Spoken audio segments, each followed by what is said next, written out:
mountain, I look down and see a world I was once underneath. I stand on this mountain and I look down. My mind is more than it once knew. Then I knew.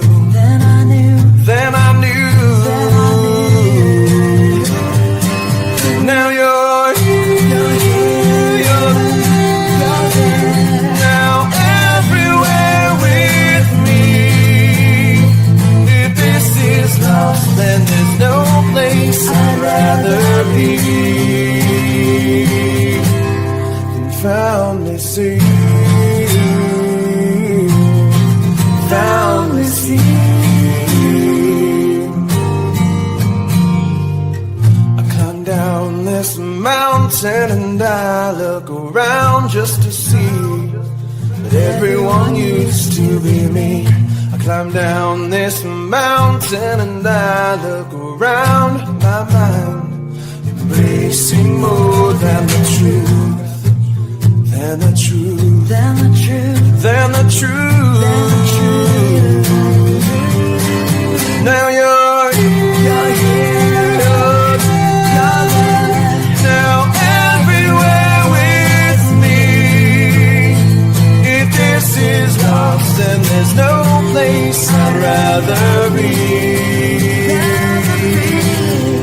Found me sing.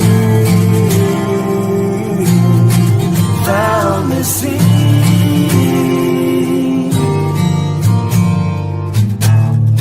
I once was blind, but now I see the beauty of the world before me. Now you're there. Now everywhere with me. If this is lost, then there's no place I'd rather be. Now you're here. You're there.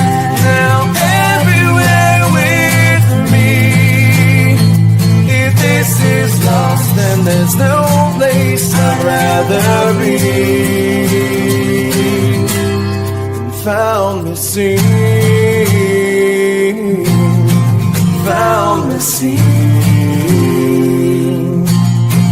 Found me sing.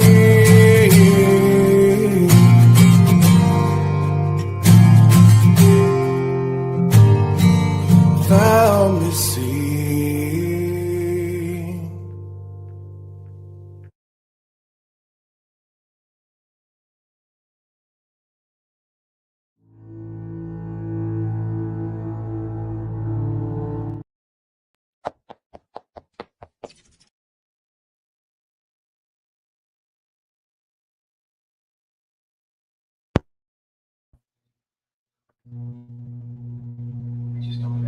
Hello, hello, hello, the beautiful people. Hello. How the hell are y'all this beautiful Sunday evening? Look here, we got Doodle coming in number 1. Why is my hat crooked? Look crooked. Miss Barbara was number 2. Stormy coming in with number 4. We got Arctic in the house. Hello. Miss Barbara. We got Miss Paula in the house. Miss Paula, Crime Curious, is in the house. Far Q is in the house. Make sure I don't miss anybody. Anybody? Well, hello. Hello. We got Kimber in the house. In the house, in the house, and don't dox me, is in the house. In the house. So I figured we'd do something a little different tonight. We're going to kind of look at some unsolved cases, and I missed it in the title, but we're also going to look at some solved cases because solved cases are kind of, a positive thing, and I really want to highlight some solved cases too. But being I am a Kentucky girl from the great state of the bluegrass, I do want to talk about Kentucky tonight. Kentucky. Kentucky is good for green grass, beautiful women, and good fishing. You and me going fishing in the dark, lying on our back and counting the stars where the bluegrass grows. Where's Phil to tell me it's not bluegrass so I can say, rough, rough, rough, rough, rough, rough, rough. Oh, don't dox me. It was a fabulous show today. I was honored to be on Arctic's channel on live again. Great to see him jumping back in the saddle and going live. I miss him going live. He has phenomenal lives always. It was great. Wonderful. Beautiful. Loved it. Got to feature some missing cases. And if it hadn't been for Arctic and the Aware Foundation this week, I wouldn't even know those 2 kids are missing. How sad is that? It's a very sad thing. Very sad. Hello. Hello, darling. How are you? Susan Ines, welcome in the house. Thank you so much for being here with us tonight. I think I saw Drifty coming in too. Hello, Drifty. How are you this wonderful evening? Did you check your disc of chords? Who, me? Yes.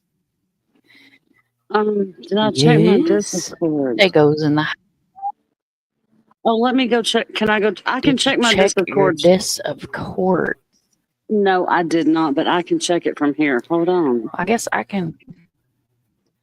You did not check your disc of chords? Let me check it, man.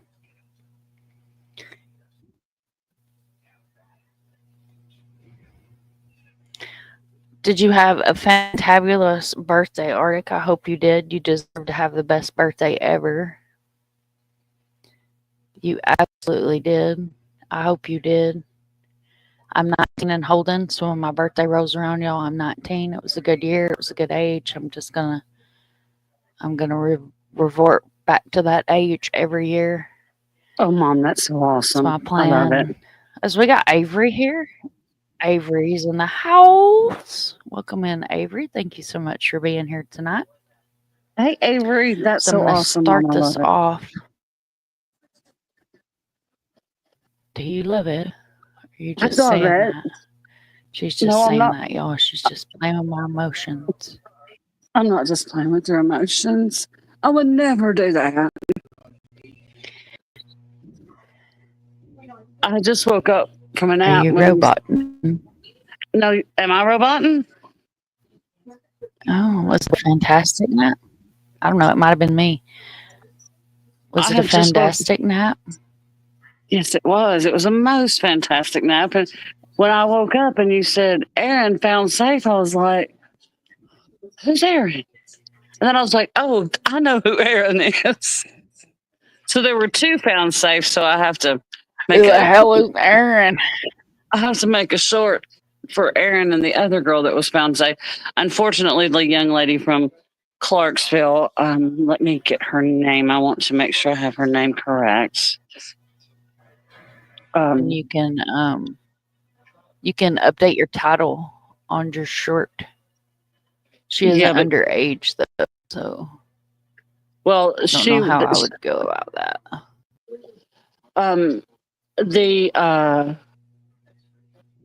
Unfortunately, there was a young lady that was missing from Clarksville.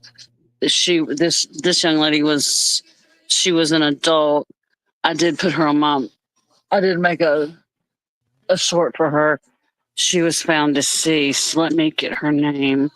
Hold on.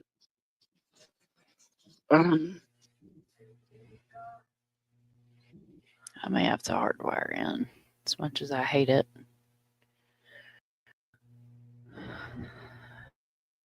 Thank you guys all for being here. I'll get back to welcoming everybody in just a moment here. Let me see if this will help because it's kind of glitching a little bit.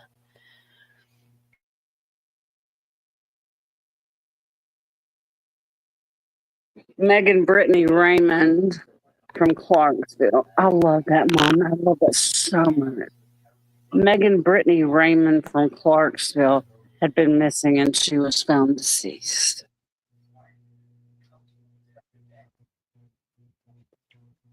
Unfortunately. Heart goes out to her family. Yes, definitely. Hello, Jody. Thank you so much for being here.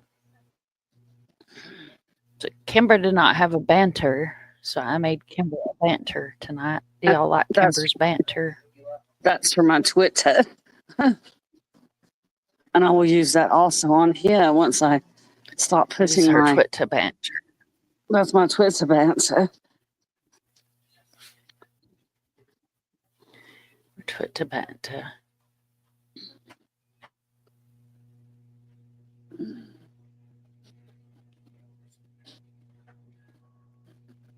Sorry, guys, my chat disappeared. I'm trying to wait for it to. What woman? She says, if you turn yourself back to 19, I'm going back to 18. I'm with you. I hear that. Who the hell is Brad? Brad. Doodle, who the hell is Brad? It is Arctic's birthday, Avery. Yeah, Doodle said, hello, Brad. Who the hell is Brad? Dane is still missing. Butterfly, is that the little blonde-headed boy? Happy birthday, ArcticFox. Taylor's in the house. Hello, Taylor. Look at what Drifty said. Hang on, I'm making my way down there. Oh. Y'all know I stay behind in chat. Sent that to me. I will put it on a cup if you want it to Kimber. Kimber, do you want it on a cup? Yes. She wants it on the cup. Kimber will have a channel cup. Thank you. Oh.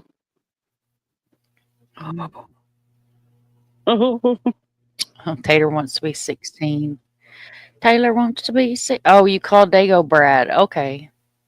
Well, welcome, Brad. Thank you so much for being here. I was so confused. I was like, who the hell is Brad? Well, you know, Chat was jumping on me, but I didn't think I missed anybody. Doodle does stuff just to throw us off. Huh? Doodle does stuff just to throw us off. Is that what it was? Happy birthday from Barbara. It don't take much to throw me off. It don't take much to throw me off. Kimber likes to throw me off the porch. She will tell y'all otherwise, but like, I'm thinking about using this for a thumbnail. Let me see. I'll show you guys. Last night I got in a rabbit hole going down through my real Facebook, and I found all kinds of stuff I'd forgot about. It says, aren't you just a fun-filled little lollipop triple-dipped in psycho? Oh, I love that.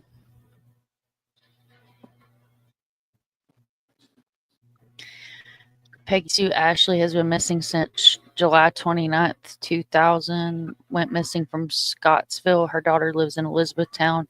Has 2 siblings. Still lost without knowing. Does she have a missing flyer? Peggy Sue Ashley. I don't know. We're fixing to find out. And we did have a... Unfortunately, Far was unable to come up. That name sounds so familiar. While Mom's looking for that, we did have a nice live here last night, and then we went over to... After that, we went over to JC's, and Mom and Arctic got up on panel with JC, and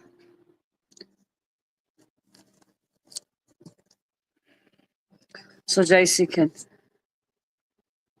vent for a little while and stayed over there, and then I stopped by Owl on the Prowls last night. I got to see Arctic. He was over there. I was running these streets, girl. I was running them. Kimber was out here keeping the streets hot last night. I was keeping the streets hot. Hello, Steven. Thank you so much for being Hi, here. Steven. I was keeping the I streets have hot in nicknames my for almost everyone. What Scootmobile. is my nickname, Doodle? What is my nickname? I'll explain the Brad thing one day if anyone wants to know. Well, yeah, because I'm nosy and curious now. Yeah, I want to know what my nickname name is too, fancy. Doodle. I love that. Do you love it? What is my nickname, Doodle? How did you get that Hi, picture Avery. of me, Miss Barbara? We might I not love want to that know what our picture. It's one of my favorites. we might not want to know what our nicknames is, Mom. Oh, Kimberfoot for you. Just Never one of mind. my I know what my favorites. nickname is. Guys. I like nicknames. I was called Stretch for years and years and years. Here, y'all want to see a baby wiener? I'll show y'all a baby wiener. I love baby wieners. A little tiny baby wiener. I love baby wieners. There's the baby wiener. Oh, That was when her was a baby wiener. I want one. Discord. Okay, let me back up because I was glitching Arctic. I shut it down. It'll take a second for it to load, love. That was my wee little baby winner. Her was a baby winner.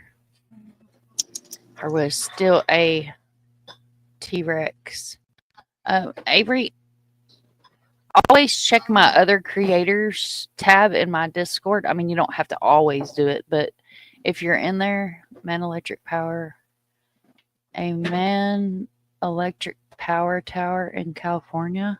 Her daughter looks just like her mama, Peggy Sue. I've got her pulled up. I'll bring that up in just a minute.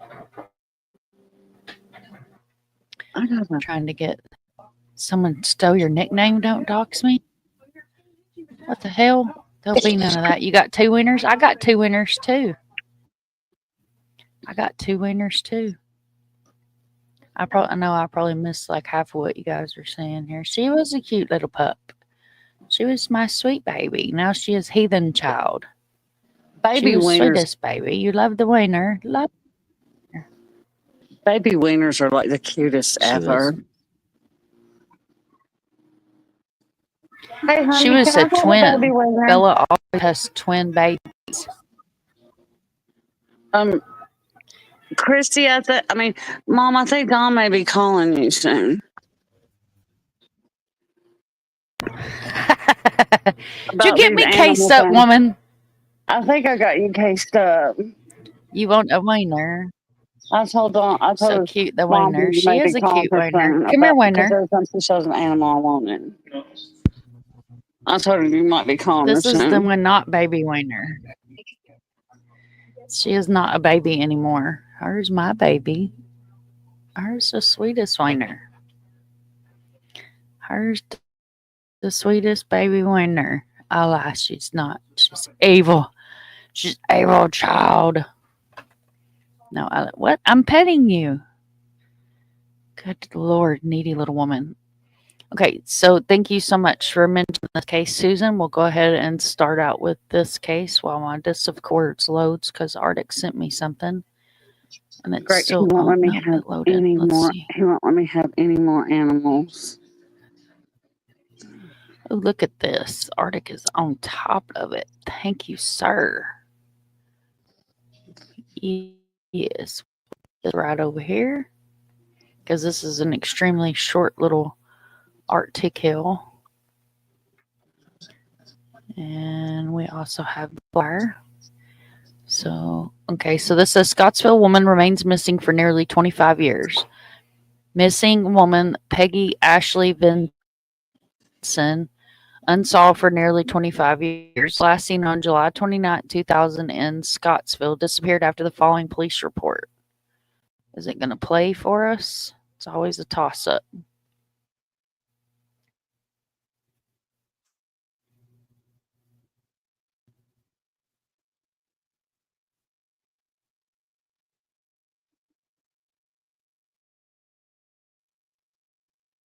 I don't know what the hell BG is.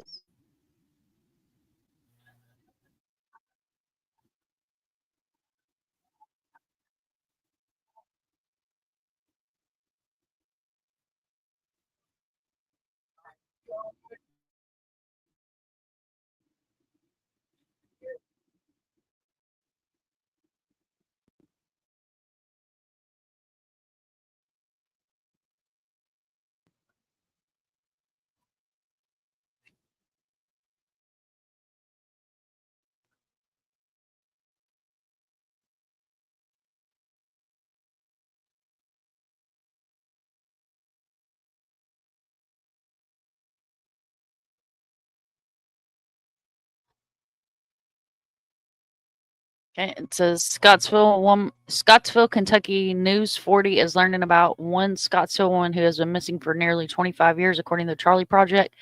23-year-old Peggy Sue Ashley Vinson was last seen on July 29th, 2000 in Scottsville. Vinson was at the Scottsville Police Department to file a police report after she was allegedly assaulted with a deadly weapon by her boyfriend at the time. However, the man did not have an alibi at the time of her however, the man did have an alibi at the time of her disappearance.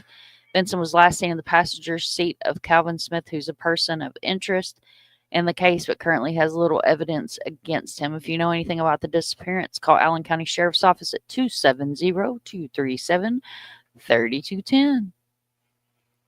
Okay, and then Arctic sent us this one.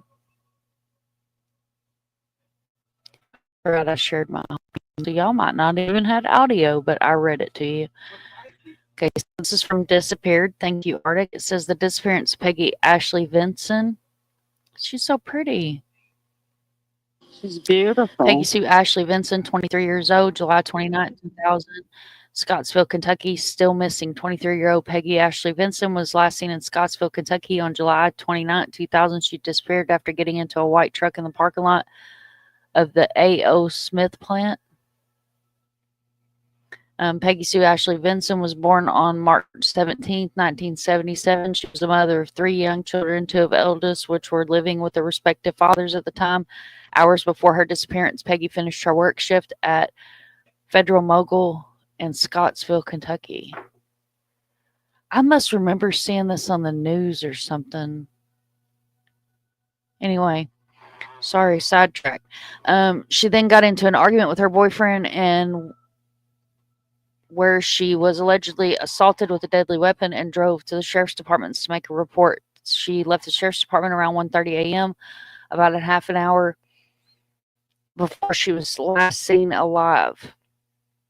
Disappearance around 2 a.m. on July 29, 2000. Peggy Ashley Vinson pulled up into the parking lot of A.O. Smith Electrical Motor Plant in Scottsville, Kentucky. She was followed closely by another car.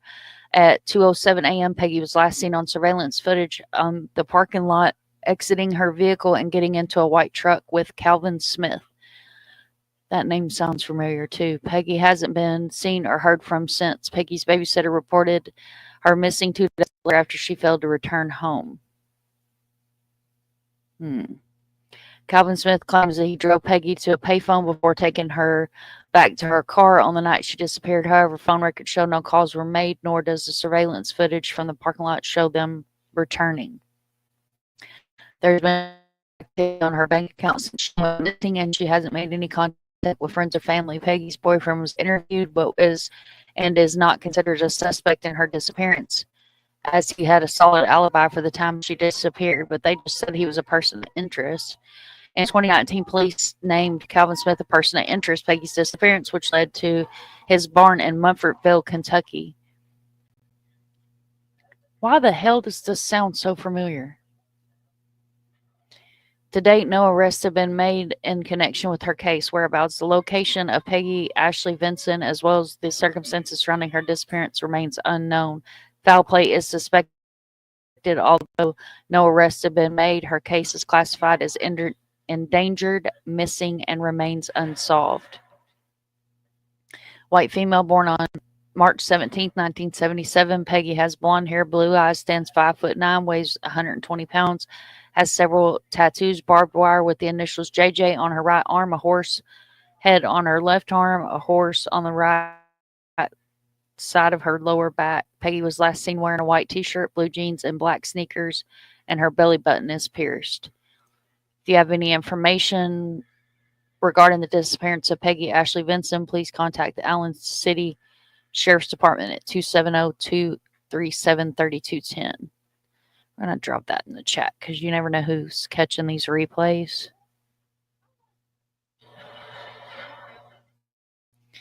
Okay. This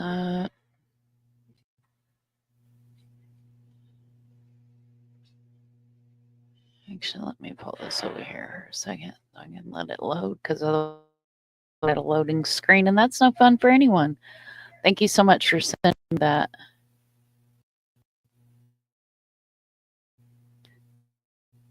Cool.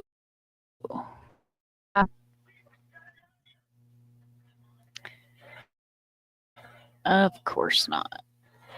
Perfect. I'm going to run through the chat. Give that a chance to load and turn off my camera. Maybe that will help. Kimmy.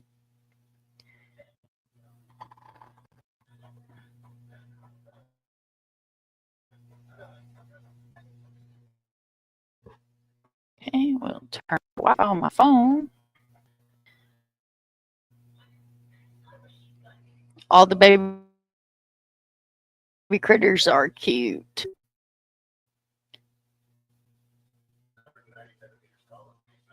Said hi, and then is my nickname. I was like, that'd be my nickname on my comments. Disappeared.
Well, I guess it's not alive unless I yeet myself from the whole stream. So that's always fun. Kimber, you still here?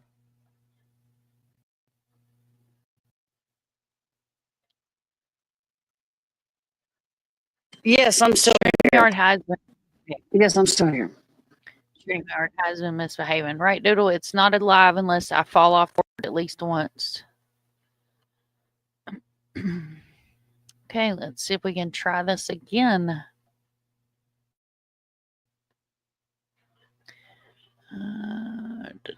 Okay.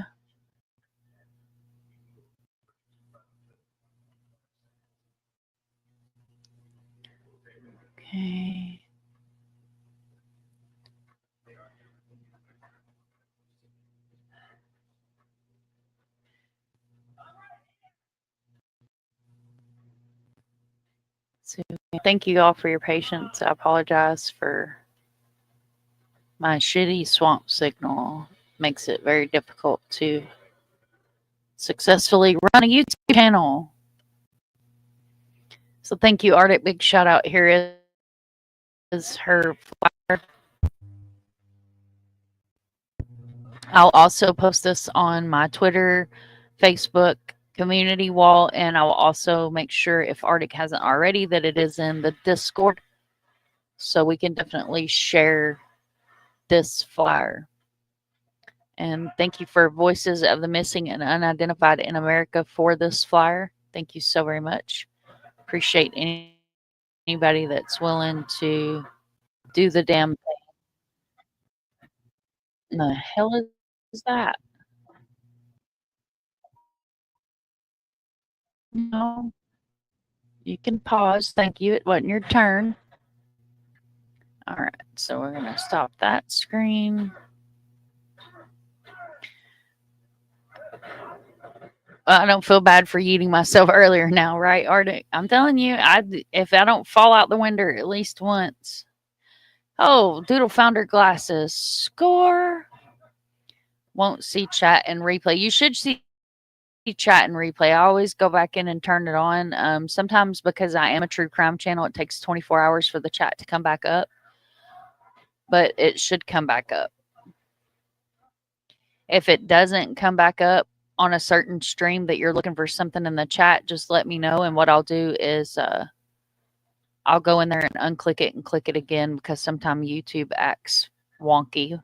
Butterfly wants to know, did you throw Mom out the window, Kimber?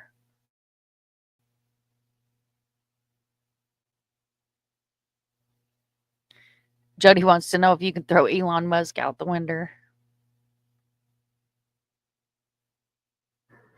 I didn't throw Stream has Mom been out the completely window. unruly for a week now.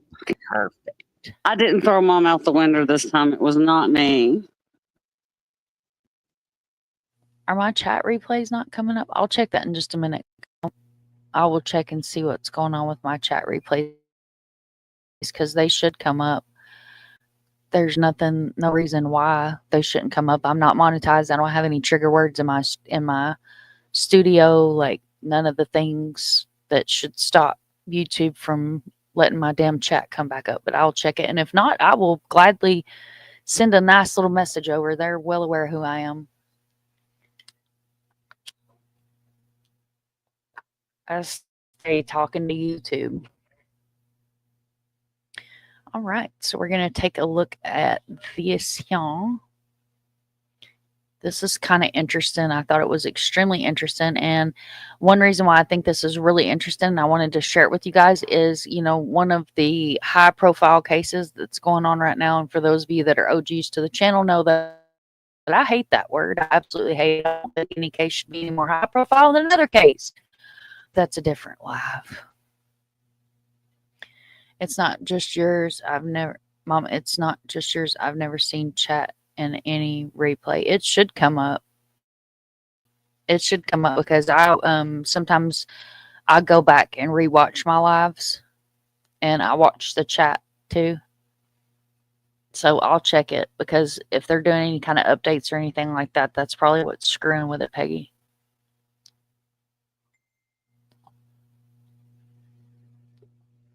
Okay, so this says Kentucky cold cases, 9 bodies, 2 killers identified using DNA family trees. It has to be turned on in the background. I always go in and turn it on. I always go in and turn on my chat replays. And I make sure that sometimes when they do an update, it needs to reset. Okay, maybe that's what it is. Yeah, if you're on mobile, like I have an iPhone, there's no chance of me being able to see a chat replay ever since the last update where they put the stupid little heart on the screen. But if you're on a desktop or a laptop, you should be able to see chat replays. Could be because I'm on a phone and not a laptop. That's possible. That's possible. It's like we have iPads, and I'll be honest, I've never used the iPad to go live, but from what I've heard, there's no difference in using the iPad to go live and my iPhone to go live because it's still considered a mobile device. I think it comes up for the creators after they made changes 6 months ago, but I'm on the phone. Yeah, see, and I used to be able to see it, but sometimes I can't see it. You just answer me. Sorry, Peggy. Sometimes I'm behind. I stay behind in the chat because I always like to highlight everybody's comment because I remember being a chatter, and I still am a chatter. Don't get me wrong. I go into channels and I chat. Very few channels, but I do go into channels and I chat. And it's always nice to be acknowledged, especially if you say something like in the chat, like, or have a question. I think that it's important to acknowledge your community because without your community, what the hell are you doing here to start with? Like, I don't understand that. Just like if you ever comment below one of my videos, I'm going to either heart it, like it, respond to you, put some green hearts and palm trees in there or something along those lines, because you're taking the time to watch my channel. You're taking the time to comment on my video. I'm going to take the time to respond to your comment, because it's just, Yes, it's a ma'am. respect thing. Yes, ma'am. It's a respect thing. And a lot of times with missing people, and Arctic can back me up on this, a lot of times with missing people, especially if you cover a lot of missing people, or if you put out a lot of missing people, and most of the missing people that I put out are either on my community wall or on my Twitters, where I do a lot of my advocacy. That's where I'm known, on Twitter, for advocacy for missing people, and that's where a lot of the larger groups that interact with me know me. So your followers, your subs, they're great for coming in your comments and being like, hey, this person was found safe, this person was found deceased, this person, you know, this is an update, I saw this, I saw that, you know.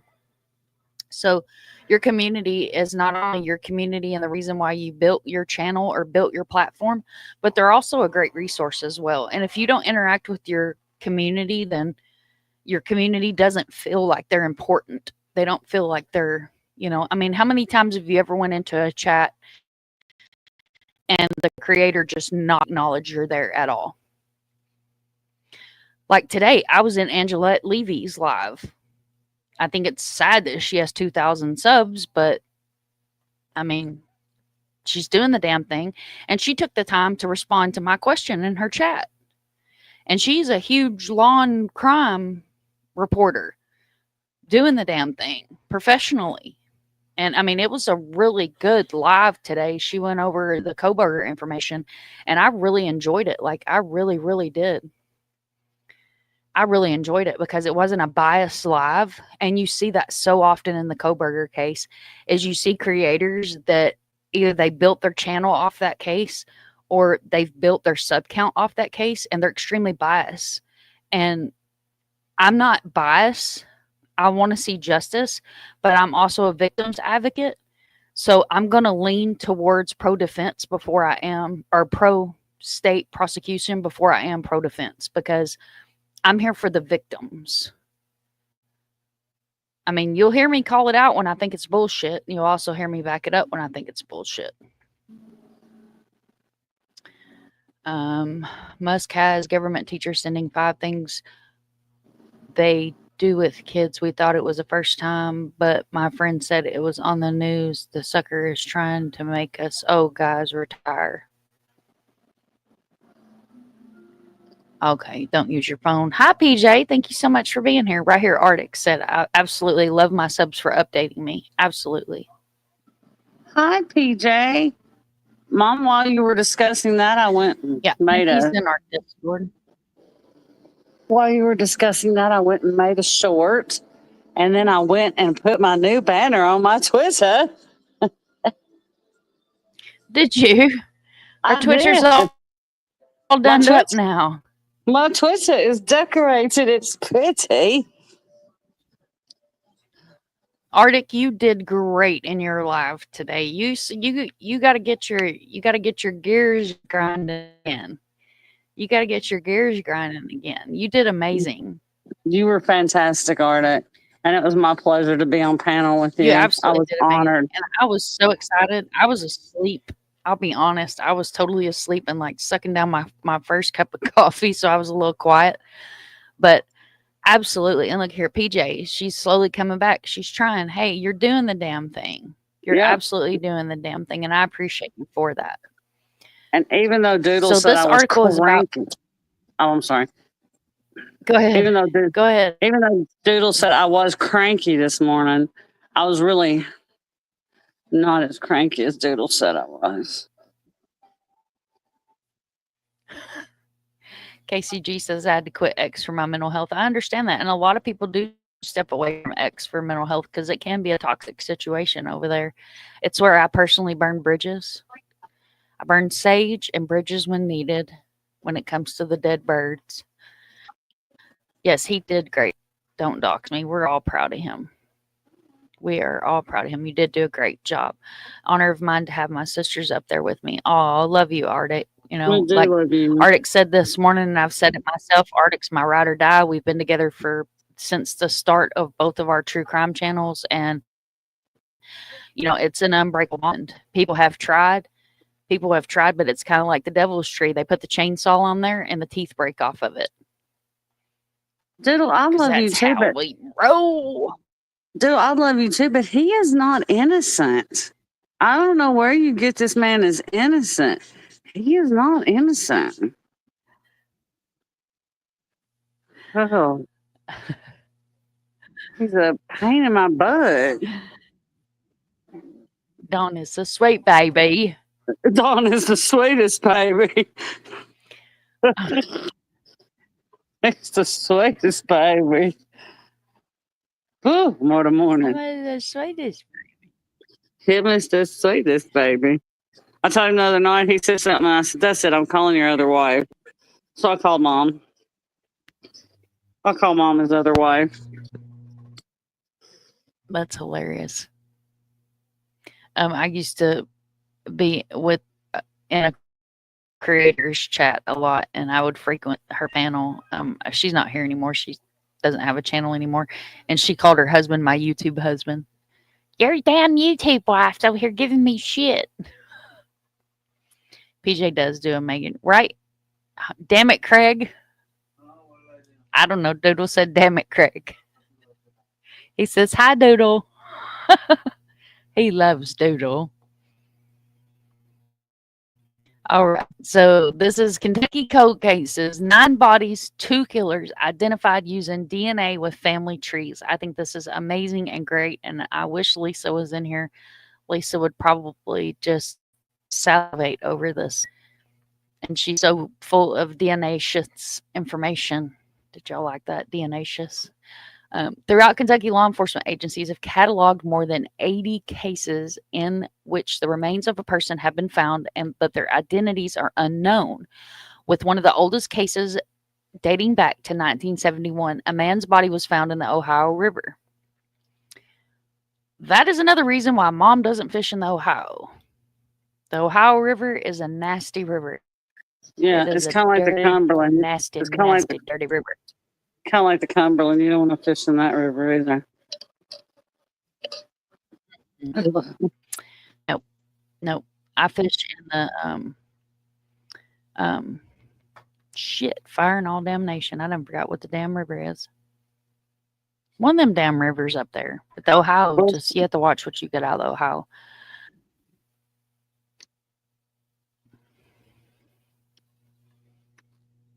You have to remember there's catfish at the bottom of them rivers the size of a Volkswagen. And they just lay on the bottom. Craig is not innocent. No, it's not the Indian River. Where I'm from, we've got 4 rivers. It's the Tennessee River, the Ohio River, the Mississippi River, and the Cumberland River. I prefer to fish in like Kentucky Lake because just the fish taste better from up there, in my opinion. That picture I showed y'all last night of the 10-pound catfish, that was on the Ohio. Yeah, the Mississippi, not the Indian River. I'm not, where I'm from is not that far over. The crooks in the cases, but the bad ones, Doodle, not Craig. You catch us by anything in the Missouri. The Allegheny. I've never fished in the Allegheny. I've heard about it, though. Allegheny. I'm sorry. Ghost co-host. I was talking going to about say the that, Ohio. The offense, New England is horrible. Ohio is secrets of a deep dive. Yeah. And see, my huge catfish. It was a big catfish. That was a big sucker. I'll tell you all that story. I'll get through this article and I'll tell you that story about that catfish. It was quite hilarious. I didn't have many rivers, but 5 Great Lakes. That's awesome. Dago says, "Thank you, Craig." I was gonna say Allegheny, but since Ghost co-host over there, love you, Craig, was over there, then I just Kimber says, "Love you, Craig." He made kibasas on the grill tonight, so all 3 dogs are standing here with. You guys know what the pit bull cock is? Where if you have a pit bull, they cock their head and look at you. They're all 3 standing there like that. Like, it's adorable. Little hounders. All right. Investigators have recently had some luck putting together names of the state's coldest cases, unidentified through the thanks of use of for forensic genetic genealogy. The method gained popularity in 2018 with the identification of the Golden Gate Killer and has since been used nationally to find close relatives of both victims and perpetrators. Specialized lab analysts DNA evidence found from crime scenes to build family tree profiles and had potential leads to law enforcement officials to investigate. In Kentucky, officials have partnered with multiple labs, successfully finding the names of at least 8 previously unidentified individuals, as well as the identity of 2 killers. Work has already begun to identify more individuals. Here's what we know about the cases. Kenneth Linville. In September 1980, skeletal remains were found in the Indiana side of the Ohio River near Switzerland County. I didn't even know there was a Switzerland County. 2 months later, more remains were found on the Kentucky side in the river in Carroll County, with the DNA testing revealing 2005 that both remains were from one person. In 2023, Kentucky State Police submitted DNA to Othram Incorporated, shout out to them, a lab near Houston, Texas, in hopes of identifying the man. Last year, he was identified as Kenneth Linville of Bethel, Ohio.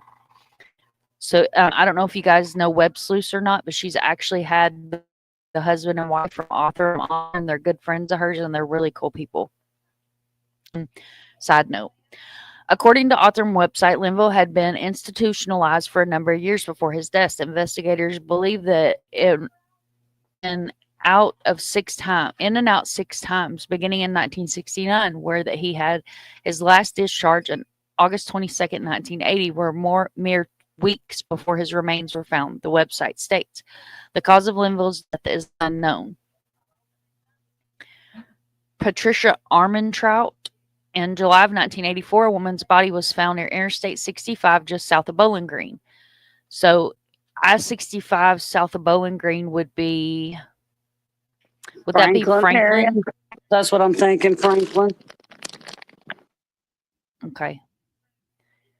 I think so, because you come out of Bowling Green, you go right into Franklin, don't you? Before you get to the ridge? Well, there's Scottsville. Okay. Scottsville. I forget about Scottsville. Everybody forgets about Scottsville. Just saying. My grown son gives me the pit bull look. That's funny. Scottsville, the forgotten city. You want huge the Rio Grande, Chris, I would not suggest him fishing anything out of the Rio Grande. I've seen some floaters in the Rio Grande, and they weren't fish. You all have Wolf and Kentucky Fork Rivers too. I've been to. Have you heard of Tanya Sadecki's case? She went missing in PA. I saw you wrote Allegheny with best friend.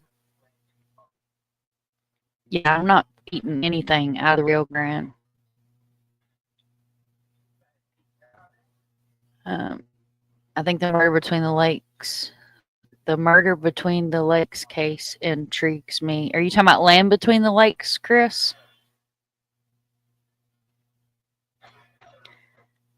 And river, yeah, the Red River, the Little River, the Red River. Very interested to know more. PJ, that case is scary. Kayla and her best friend email me. They got interviews a lot. How do you get voice to text? Rio Grande is the border. Okay, just making sure I didn't miss anything. And Chris, are you talking about Land Between the Lakes? LBL? I'm going to finish reading this so you can respond. Okay. In 2022, the Kentucky Office of Medical Examiners sent the woman to DNA Othram. In October of 2024, she was identified as Patricia Armentrout, who was 20 at the time of her death.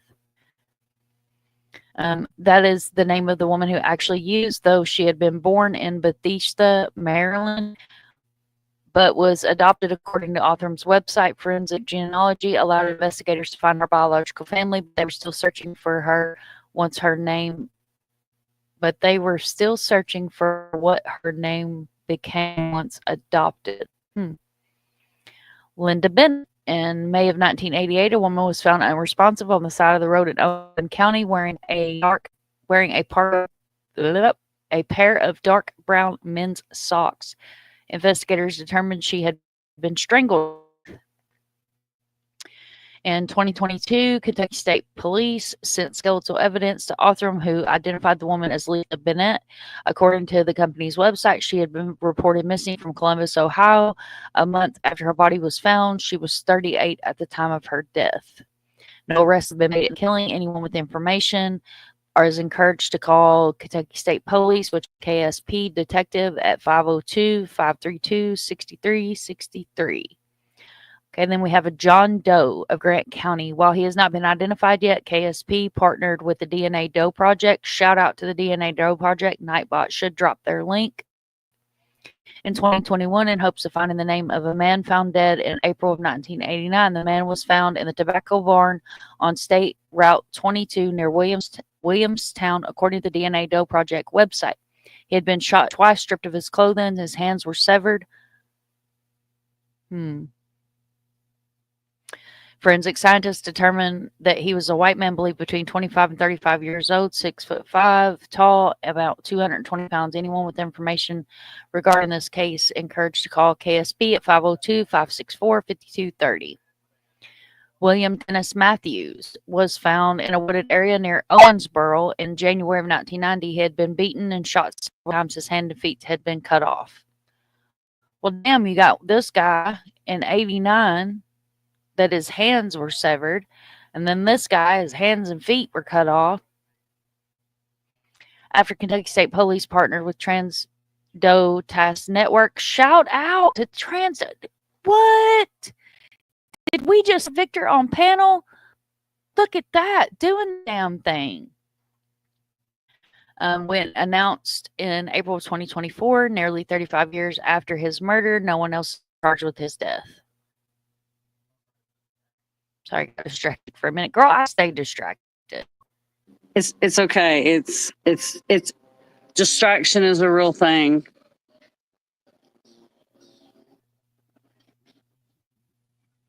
It's a real thing.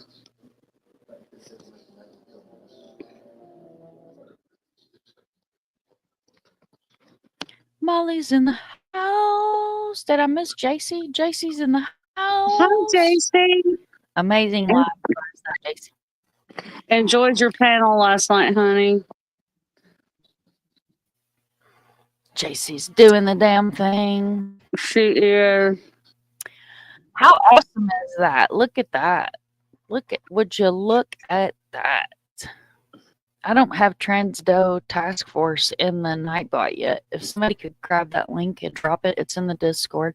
Hell yeah, go Victor, right? That's what I was thinking. What? Look at this. Victor is awesome. Look at that, getting shout outs in the news. We had a phenomenal live. Yeah, Victor was great. Victor's great.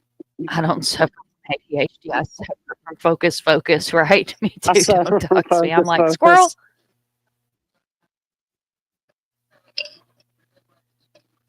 Bigfoot. Would you look at that? All right. We'll never get through this if I don't read this. Roger Dale Parham. In May of 1999, two fishermen found the body of a man wrapped in heavy tire chains and anchored with a hydraulic jack. Oh, okay. So what had happened was, this was my hometown. I'll read this to you guys, and then I'll tell you what I was told. This was LBL, Chris, if you're still in here. This is something that happened in LBL. Roger Dale Parham. In May of 1999, two fishermen found the body of a man wrapped in heavy tire chains and anchored to a hydraulic jack in Lake Barkley. It's not Berkeley, it's Barkley, like the bark off a tree. So I'll just correct Courier Journal there. in southwest Kentucky. In 2023, KSPD submitted evidence to Othram later that year. He was identified as Roger Dale Parham, according to Othram's website. Parham was from Fort Smith, Arkansas, and was wanted by the FBI. When he disappeared in March 1999, he was awaiting trial after being charged with raping a minor. Okay, so they put it in here. So shout out to them for putting the story in here. Police thought that he had left the area to flee prosecution. Parham remained undetermined. The case began investigator, and I will not use any name here for purposes of the fact that it's not my story to tell.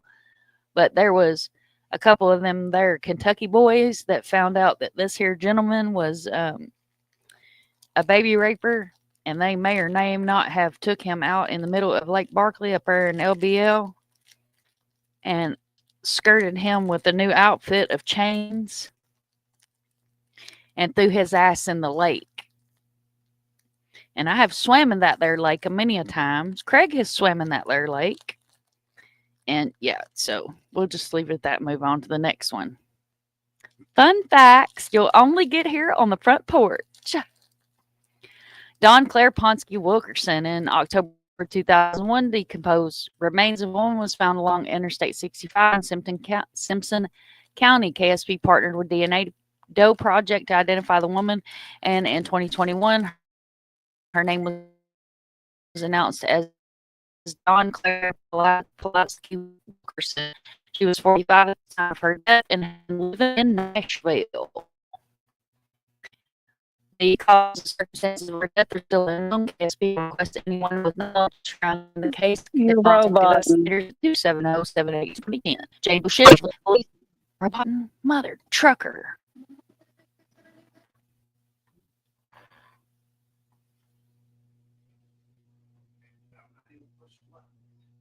No, but you changed something on the TV, didn't you? Hi, Brutally. God damn it. Welcome in.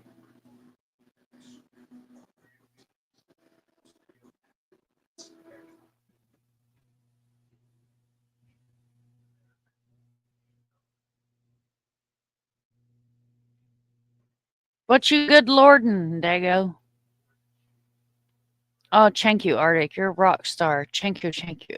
I need to put that in the night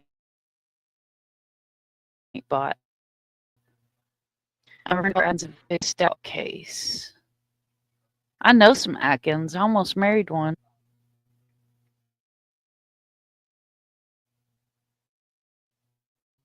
Aliens transmitting. Was you mowing my extra, all that stuff they weighted that guy down with? Yeah, you don't fuck around with them crazy ass Kentucky rednecks. I tell you now. You want to know about the cat? That's a good thing to do is get caught kitty diddling, because they gonna kill your ass. I just tell you right now. Don't be fucking around up there, because them rednecks ain't got nothing better to do. I'm tell you right now. I'm gonna tell you right now. I almost married an Atkins. He was too lean. That's funny. Yep. Almost married one of them there Atkinses. He was a haul, though. Am I still roboting?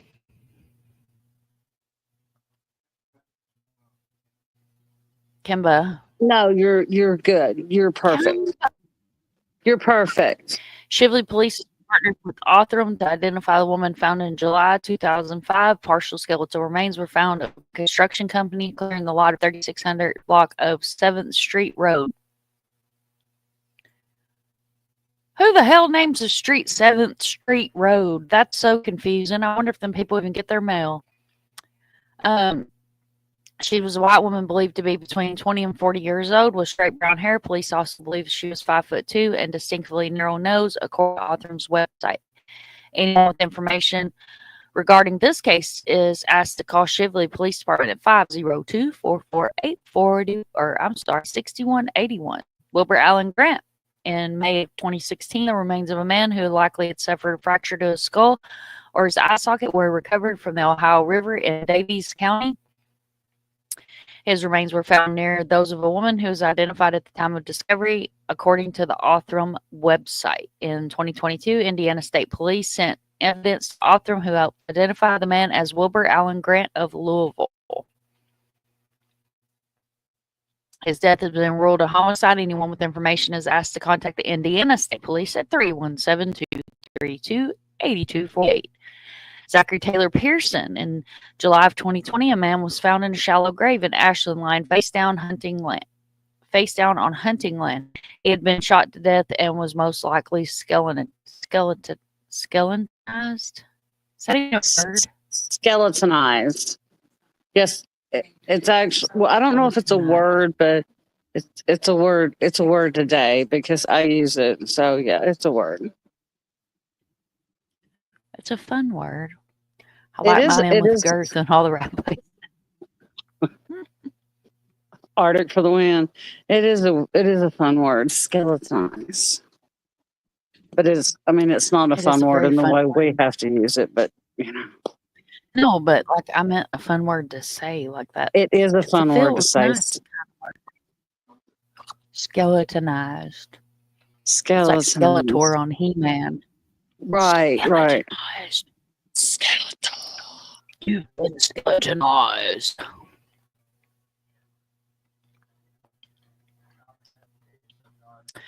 Speaking of Kentucky, what is with the things in Bardstown? Not just Crystal, but found another thing that happened there yesterday. Bardstown is Bardstown's in the Shicks. It's a small town. And I'm honestly not surprised. I think I have some stuff pulled up that's Bardstown related for show as well. How many have we got? Okay, we only got a couple more. And then we'll take a breather, discuss, see what you guys have to say, and then we'll move on. In May of 2016, Wilbur Allen Grant.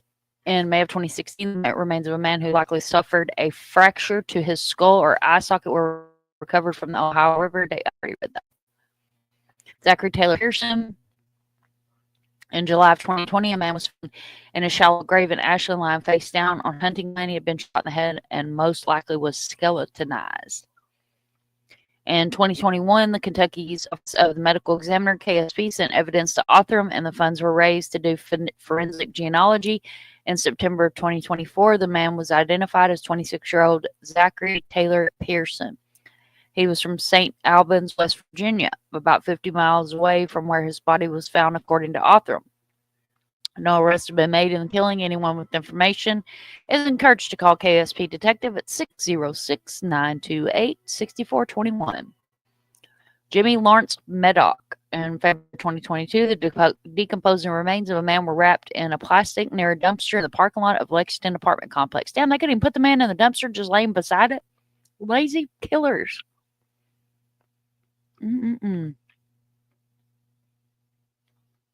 Oh, it gets worse. Investigators found he had been stabbed in the heart. Later that year, Fayette County Coroner's Office partnered with Othram to identify the man. In March 2023, he identified as Jimmy Meddock, 40.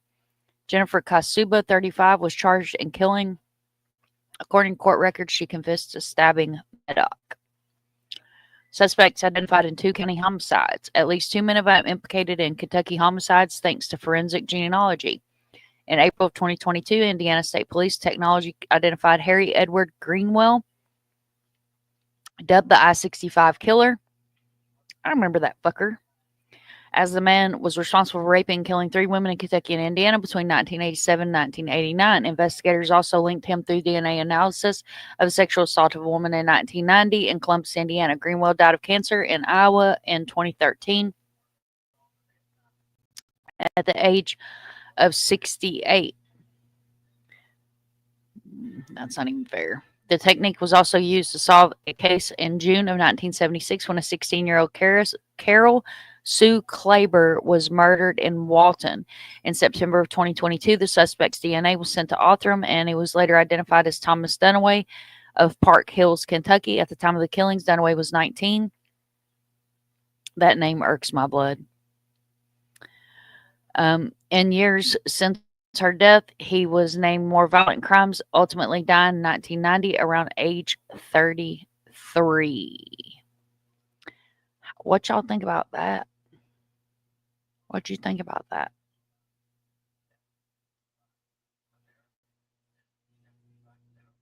Kimba?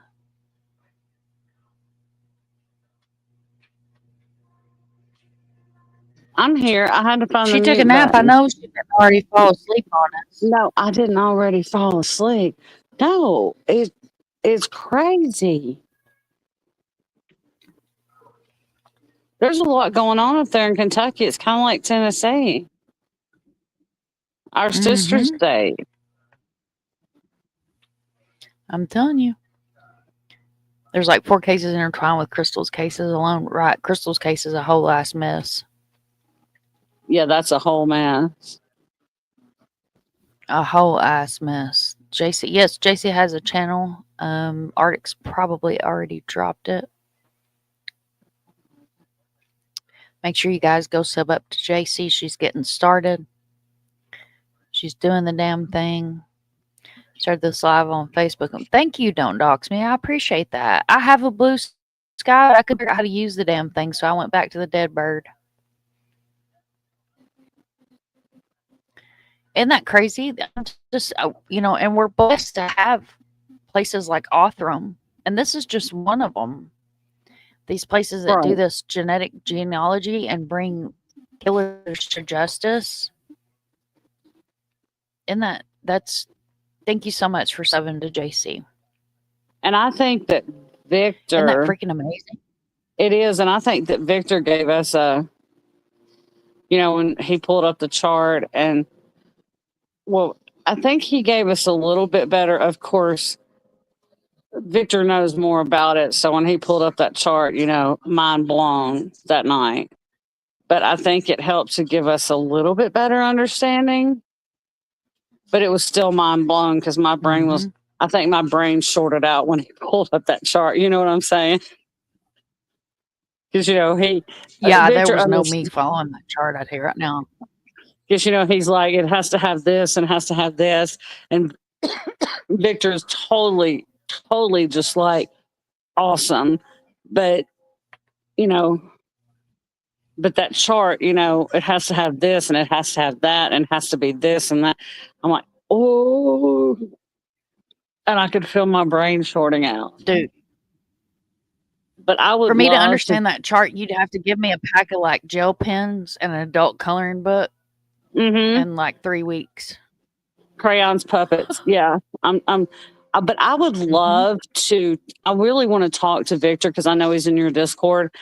I want to talk to him about doing that, the As You Go course, because I would love to. Well, he's in the Discord. He said he was open to helping everybody. Yeah. I'm going to talk to him about doing that As You Go course for the genealogy thing.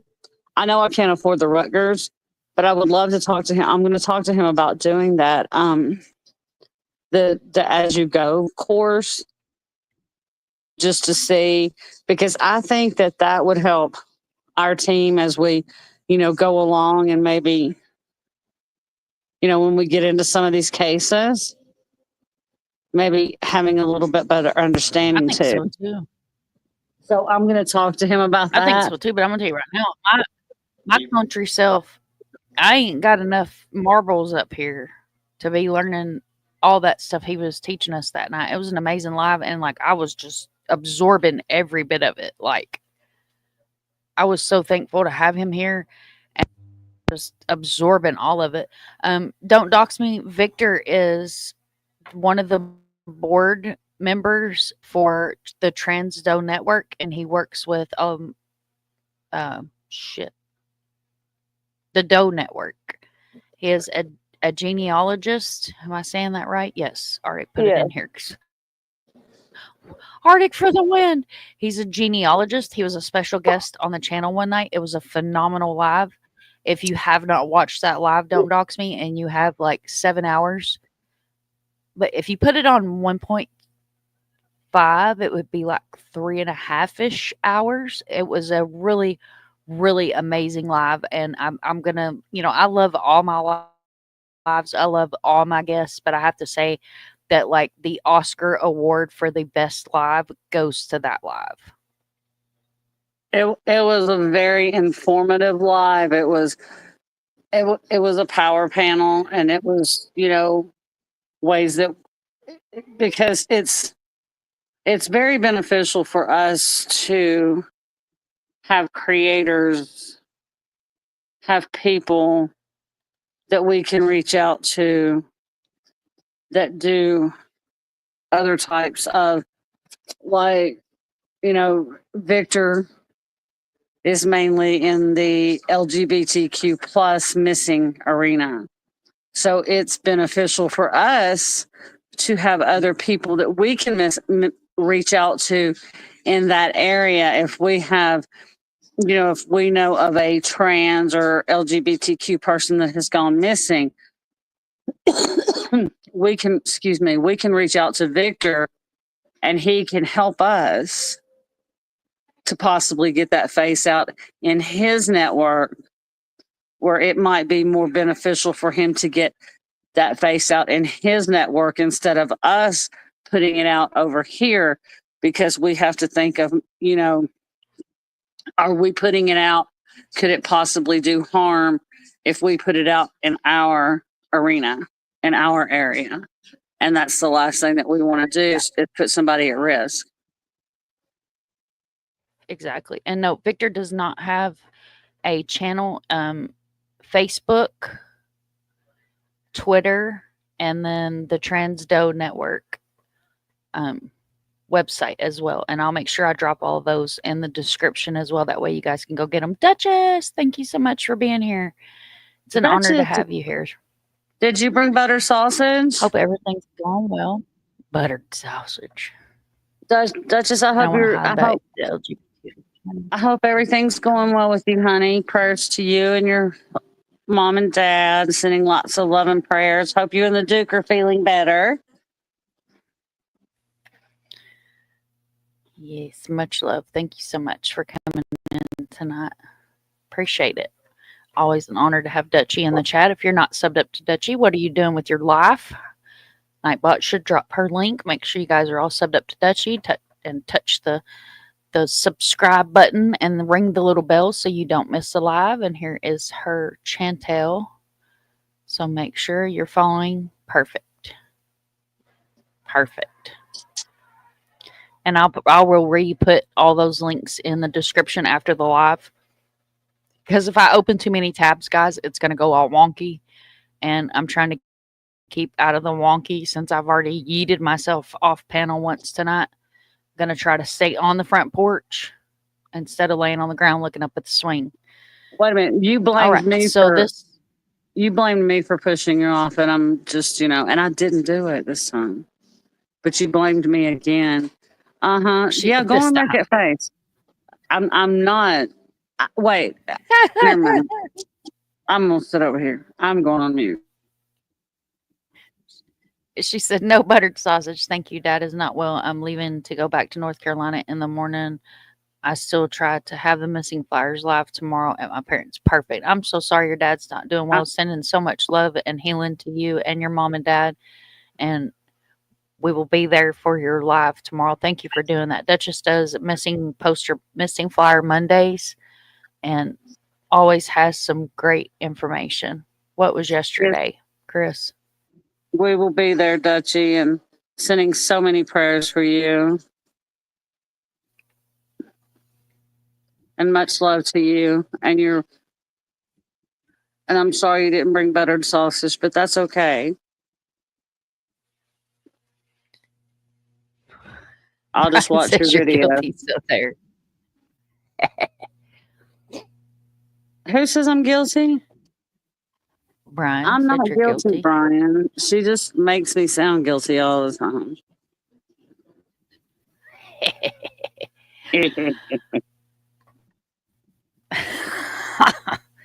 So all credit goes to WHAS 11.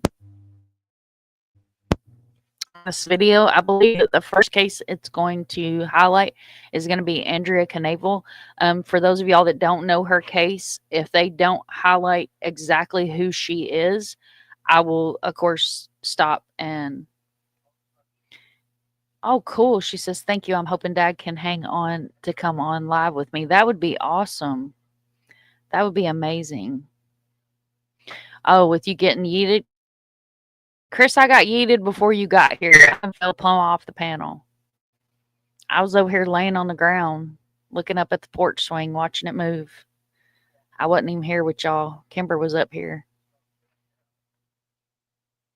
She yeets herself. Yeet. She yeets herself. She yeets herself and blames me. See how that works?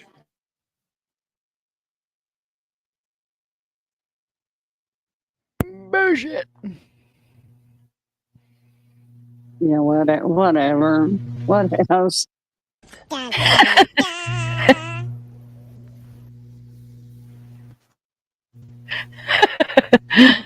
I love the Kimber.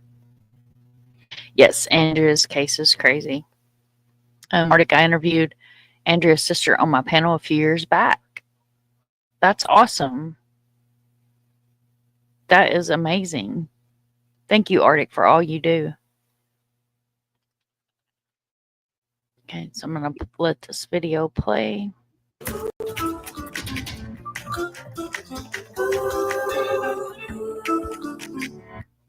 We are dedicated to bringing light to some of Kentuckiana's darkest unsolved cases. I'm Shay McAllister. Okay, so I was born and raised in Kentucky, and I have never ever known Kentuckiana. I'm going to put that out there. Just saying. In cases that have gone cold and others that are getting new leads, which could help detectives finally find closure. We start with one of the most well-known cases right here in Louisville. You've probably seen the missing posters all around Jefferson County. Andrea Knavel has been missing for years. Our team has been following her since the beginning, piecing together Knavel's path on that final night. The 37-year-old was last seen walking from her sister's house to her mom's house. That's where she was staying, in the Audubon Park neighborhood here in Louisville. Well, that was August 12th of 2019. Mike Knavel says his daughter was going through a tough time when she disappeared, losing her job and then her home. He's worried she might have gotten into something bad with people she considered to be her friends. So, gentlemen, it's been 7+ weeks since my family was assured that the case of my missing daughter, Andrea Knavel, was described as open and active. Mike Knavel sent this email to LMPD on the morning of our interview. Sadly, none of the plan described has even begun, as far as we can tell. Yet another attempt, he says, to contact the agency tasked with uncovering what happened to his missing daughter. I told them that we're discovering things that they may not know that could really help them. And I would at least like some communication to talk to them about it. I think they've got their own plan and their own system, and maybe a distraught father of a daughter that's been gone 19 months isn't part of that. Knavel has been hands-on every step of this search since the first night his 37-year-old daughter Andrea went missing in August of 2019. We are beaten up, yes, but we don't feel like we're beaten, and we feel like we're strong enough to see this to the end. We hope we are. He says the family finds strength in new developments in her case. The most recent came after a new set of eyes started asking questions. My name is Joe Fanchuli. I'm a retired homicide detective. The detective found a Facebook group for missing people. That led him to Andrea. I met Andrea's family and volunteered to help, to basically go in and look at this as a cold case, go back to the beginning, redo everything. In the days after Andrea first disappeared, investigators used her computer to create a Google timeline, tracking her final movements before her cell phone went dark. That's where the detective started. When I looked at them, they weren't quite complete. Following Andrea's trail, he discovered a discrepancy, finding she wasn't at her mom's house until 6:30 a.m., like originally thought. We don't know where Andrea was for 3:53 on. He says the difference of 3 hours is huge, and already more people are speaking out with new information. So we're turning over a lot of rocks, and we're poking a lot of hornet's nests, and it's starting to bring out more information now than I think the family has had in the last year and a half. Ooh, I like that. Poking hornet's nest. We do that. We poke hornet's nest all the time. It's almost as much fun as burning down barns. Right. And that's a good thing. But is it enough? Andrea's family worried without collaboration from LMPD, the new leads may end up going cold. We don't feel let down. We are let down.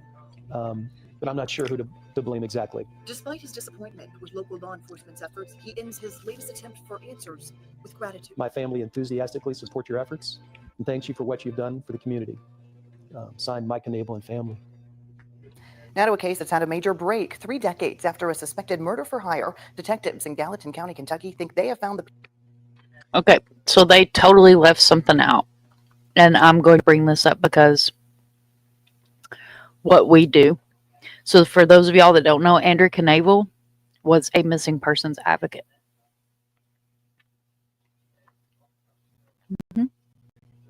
She did what we do plus more. So missing persons can affect your family at any time, no matter who you are.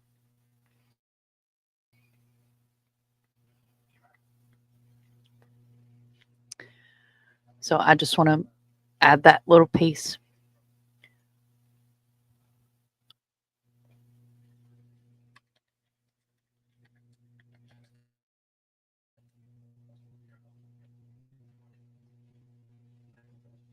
Yep. Absolutely, Dutchess, 100. But it kind of breaks my heart that they did such an amazing clip of her, a total of about 3 minutes and 50 seconds, but they didn't mention the fact that she was a missing persons advocate.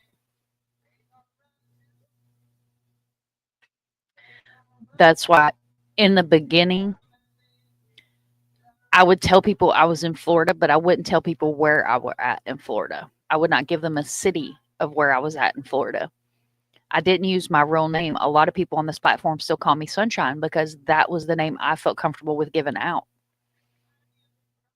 Because some of these cases can be extremely dangerous, not only for the families, but for the people that are covering the cases, helping with the cases, going boots on the ground, doing the damn things, because we see so many times that there's sides in cases. I'm not saying that's what happened to her, but I feel like it's very important for me as an advocate to mention the fact that she was a missing persons advocate.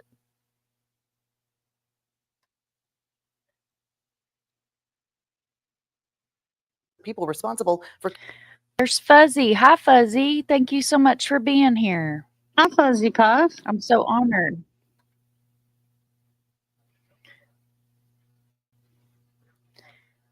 I love it when you come in, Fuzzy.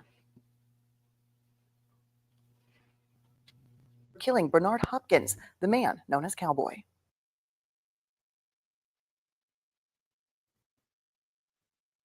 Norma Bladen shared a home with her brother Cowboy the night he was shot and killed in 1989. 30 years later, we met her on that property. 30 years later, she still had hope. Faith, family, friends, and Detective Samuel. I think we'll get there. And now, new answers in her brother's murder. On Friday, a Gallatin County grand jury heard the case, indicting Sean Satchwell for murder, Curtis Sharon for complicity to murder and solicitation for murder, and Ricky Asher for tampering with physical evidence. I'm going to stop and highlight Barb real quick. She said she's been on the news. They take a lot out. Yeah, and I was interviewed with 2 different news stations in Vladek's case, and I'll be totally honest with you. When the guy asked me for my name, I said, do I have to give you my name or can I give you my handle? Because I don't generally give my government name out. And he was like, no, we need your name. And I was like, ugh. But it was like a 10-minute long interview. And I think they featured like 3 minutes of it on the news. And then the other news station, they filmed my car and filmed the Vladek flyers and the posters and stuff like that. But they cut my interview out of it, which was fine. They got Bethany in there, and that's who's important. But she's right. They do cut out a lot of stuff. Fuzzy says some people who are playing games with this stuff don't realize how dangerous this is and can be. Safety is nothing to be toyed with. Absolutely. Thank you, Fuzzy, and very, very well put. I'm so honored to have you over here. You're amazing. All right. Let me get back to this. Sorry about turning my camera off, guys, but you know, if I don't, it's going to go all wonky on us. And criminal facilitation to murder. All 3 were arrested over the weekend. Satchwell and Asher taken into custody in Kentucky. Sharon was found in Indiana. Police wouldn't tell us exactly what happened, but these photos from the scene show evidence detectives used in the investigation, including a footprint left behind after the late-night shooting and the gunshot trajectory. The shooter firing one shot through the front window of the home, hitting Cowboy between the eyes. He was sleeping on the couch. The Commonwealth's attorney says multiple agencies were involved in this investigation, including the United States Secret Service. And tonight, in a statement released to WHAS 11, the Commonwealth's attorney, Lewis Kelly, said, quote, "My office will fervently prosecute these cases and do everything we can to ensure the demands of justice are met." Could the answers to a decade-old mystery be hidden in the hills of eastern Kentucky? Detectives and family related to Richard Strong seem to think so. He was last seen alive at a campsite on top of a mountain right near Hazard. That was 10 years ago, and despite searches, interrogations, and evidence collected, no clue has ever led to the missing man. Through the hollows of eastern Kentucky, the hills and valleys can be hard to navigate. It's just a huge, huge area. So when Richard Strong disappeared, that was an awful night. Everything and everywhere was considered evidence. At one point in time, 6 of us was probably working from daylight to dark. Around-the-clock efforts at first eventually turned into files, put into folders. More than a decade later, Richard's wife says she believes answers are still ahead. What comes around goes around. That's the saying everybody says around here, and I believe in it. And this picture was happy times. We were doing marriage 16 years. Darlene Strong still smiles at the memories. And ain't a day go by I don't think about it. The better days before her husband left to go meet people at a campsite and never made it home. There's an empty spot in your heart. It'll never close. It never will. Her pain pushes police for answers. Darlene, she has no idea what's happened to Richard. More than a decade later, detectives focus on finding him. I'm Chris Collins. I'm a detective with the Kentucky State Police. I'm the officer in charge of investigating the missing person case of Richard Strong. It was February of 2011. Strong was with a friend and some acquaintances at an old strip job. Darlene was at home when she says someone came to her front door panicked, explaining her husband was hurt. First, the trooper on the case started searching for Strong's car.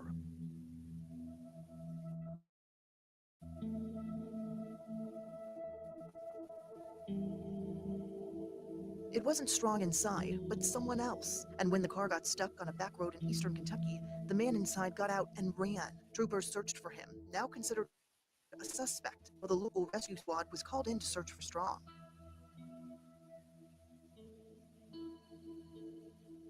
Once the search started, it was all hands on deck.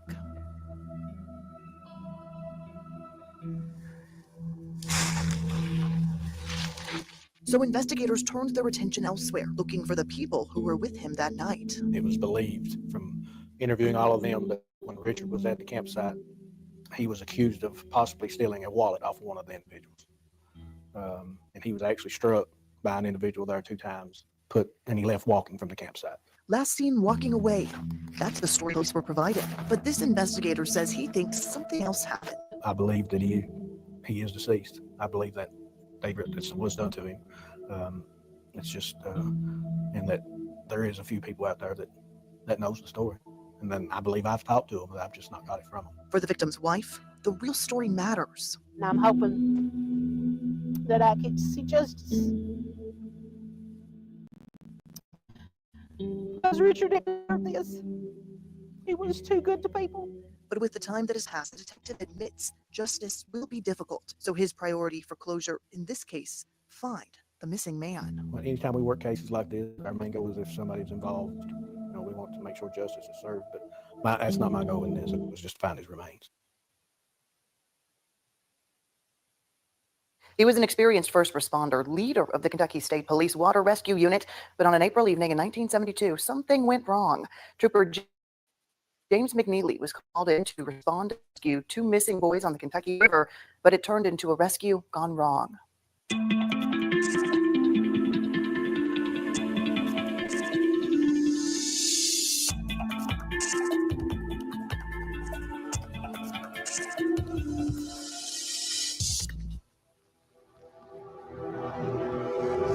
When duty calls, praying that they're alive, hoping that that they'll turn up safe. the first responder always answers. He was contacted at home about 2 boys who've been missing for several hours on the Kentucky River here in Franklin. No matter the place, water rescues are extremely dangerous. No matter the time. He left his house around 5 o'clock to go search for these boys. It's the Kentucky State Police Code of Ethics. Serve mankind, safeguard lives. They were just trying to do their job. But on this day, the tables were turned. The water levels were very high that day. The one sent to search, suddenly needing saving. My name is Katrina McNeely, and I am searching for answers in the disappearance of my father, Trooper James McNeely. She was only a child when her father went missing. It's very disappointing I never got to know him. She tries to remember his face. Big stature about him, big personality, big blue eyes, dark hair. For the rest of his story, she relies on records. Trooper McNeely wasn't on duty the night he disappeared. And it was his day off because it was his 16-year anniversary. But when he got the call that someone needed him, he dropped everything to respond. He left his house around 5 o'clock to go search for these boys, where he met with Water Patrol Officer David Childs. Officer Childs was an experienced Water Patrol officer. Trooper McNeely led the unit, Kentucky State Police. He had came to Frankfort to take over the boating division when it first was started. So he knew what was going on, with the boats and everything, and knew what to be done. A third man was also in the boat, a friend of Trooper McNeely's. Police say the rescuers never made contact with the missing boys. They were eventually found safe. They got in the boat, got out on the water.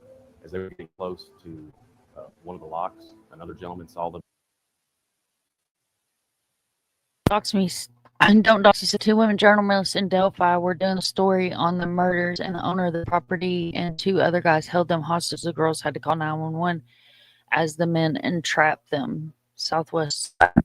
Yeah, I remember hearing that. That's crazy. Or east. Very scary. Absolutely very scary. Reminded us of true crimes of danger, right? Absolutely. And I mean, you have to take into effect that when you do this, these are real people, real stories, real crimes, and real situations, and you're putting yourself in real danger. That's like a lot of, especially here on YouTube, a lot of people catch shit about not turning their cameras on. About 2 years ago, YouTube came out and said, if you're a monetized channel, you have to have your camera on, or we're going to demonetize your channel. But what they didn't take into effect is a lot of people that are in the genre that we're in or do what we do don't cam up for a reason. Just like I love Vern with all my heart and soul. I've met Vern in person, but you'll never see him on a YouTube channel. You'll never see him on a YouTube channel. It won't happen because of what he does, and it's dangerous. You hadn't heard that? Yeah, Peggy, that really happened.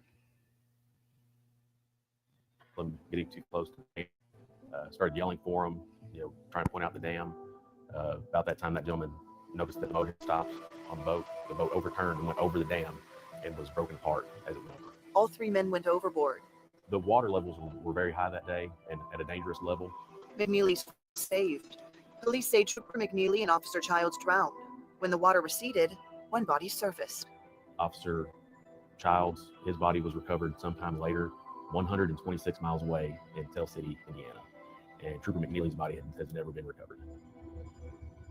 Katrina remembers getting the news. I remember the next day, though, everyone crying and just the trauma of it all, and just so many family members trying to get to us as fast as they could. She says she also remembered having questions. I was probably like in my late 20s or 30s. And that's when I started talking to the state police about my dad, and there was no information. She said police wouldn't tell her how long they searched for her dad. I would think someone who was a 16-year veteran that you would have some kind of files of one way or another. She said couldn't tell her how it happened.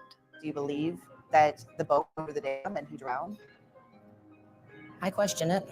I am not 100% believe that it was an accident, or that he is even dead, or that it was foul play. I still have my doubts about it. I'm not 100% about anything because there's just too many things that don't match. She has questions about the search, how long they looked and where. Questions about the boat, why the motor failed. Questions about his badge. She says it was never returned. just every time I find something and have it addressed, it always gets shut down. Something she is certain of, she missed out on years of memories. Everyone told me that when you met my father, that you would never forget him. Police promise they're doing everything they can to find the missing trooper. We're never going to give up trying to look for True McNeely. Katrina's promise, she won't stop asking questions about this case. I've been going through this my whole life. I need answers. Wouldn't you want answers? Claude and Sue Shelton were last seen on a May night in 1971. They put their 3 young children to bed and then left the house. No family, no friends, nobody indicated that they would ever have even think about leaving their kids like that. And they haven't been seen since. It happened in the 70s when some say it was easier to disappear. But those who know them best say they never would have abandoned their children. It's the place where history has a home. A treasure trove of truths and diary of disasters. The most memorable moments put down on paper. At the Times Tribune in Corbin, Kentucky. Noteworthy news lives on every page, but in the corner there's one story seemingly lost between the lines. May 28th, 1971, Post 11 was contacted about missing persons, Claude and Sue Shelton. Missing persons. Parents. They told their children they're going to Jerry's truck stop, which was just 5 miles down the road. And JC says, but you don't still have to, do you? I mean, true crime is different than the knitting community, but I also know those knitting girls go after each other worse. Yeah, no, JC. I don't think I have to cam up anymore, but I do it for you guys because if I'm just sitting behind my avatar, then I'm just an avatar on the screen. So I always like to come up and you guys get to watch me talk with my hands. So I always like to put a face with a voice. And that way, if you guys ever see me at CrimeCon or something like that, you know, you can come up to me or AdvocacyCon or something and say, hey, Mom, hey, Christy, hey, how are you doing? Because you've seen my face before and you're not just listening for somebody's voice that you've never seen before. Yeah, and those knitting girls are crazy and families want answers. I know, Miss Barbara, I love you so much. Mr. Steve was earlier tonight. I'm sorry. Y'all just know if I ever see her, I'm going to bulldoze her over and hug her, but that's beside the point.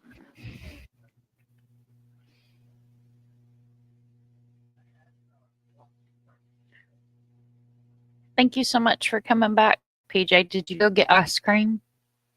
Did you go get ice cream? Look, y'all, let me show y'all what. Look, I'm so bad. Like, have you guys ever had these Black Forest fruit snacks? They're Juicy Burst fruit snacks. I have issues with these. Mikey's in the house. Girl, I went to the Dollar Tree.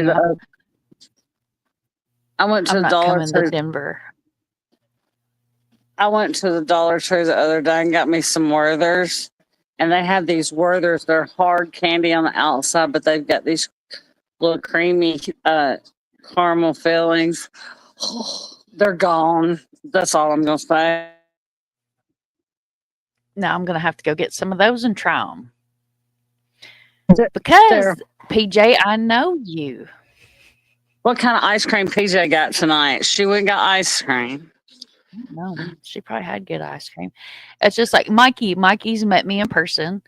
So, you know, Mikey's seen me on camera. He's met me in person. I mean, I'm 6 foot tall. I'm not hard to miss.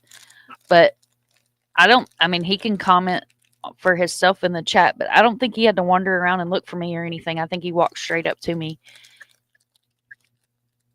He can answer that in the chat, whether or not he had to look for me or if he was able to just pinpoint the tall redhead.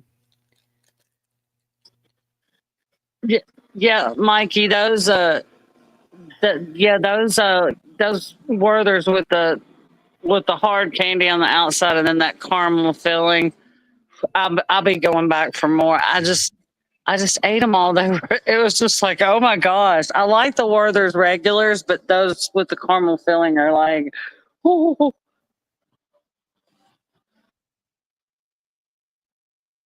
My new addiction. She said chocolate fudge swirl, and Mikey says you got that right. And that's what I was thinking, Mikey. Is there was a lot of people there, and I just turned around and there was Mikey, and I was like, "Hey, you!" I had this tall, handsome man standing behind me. Craig's not tall. For those of y'all that have seen us stand up together, I'm taller than him. Ha ha ha ha ha. I'm not taller than my Dago, husband. hi, Poppy. I'm only I'm taller than Craig. I'm only 5'3", so you'll know me when you see me, Mom. It'll be like a little. I'll be running towards you, and you'll be going, "Oh, there's that little short person running." But Doodle's shorter than I am.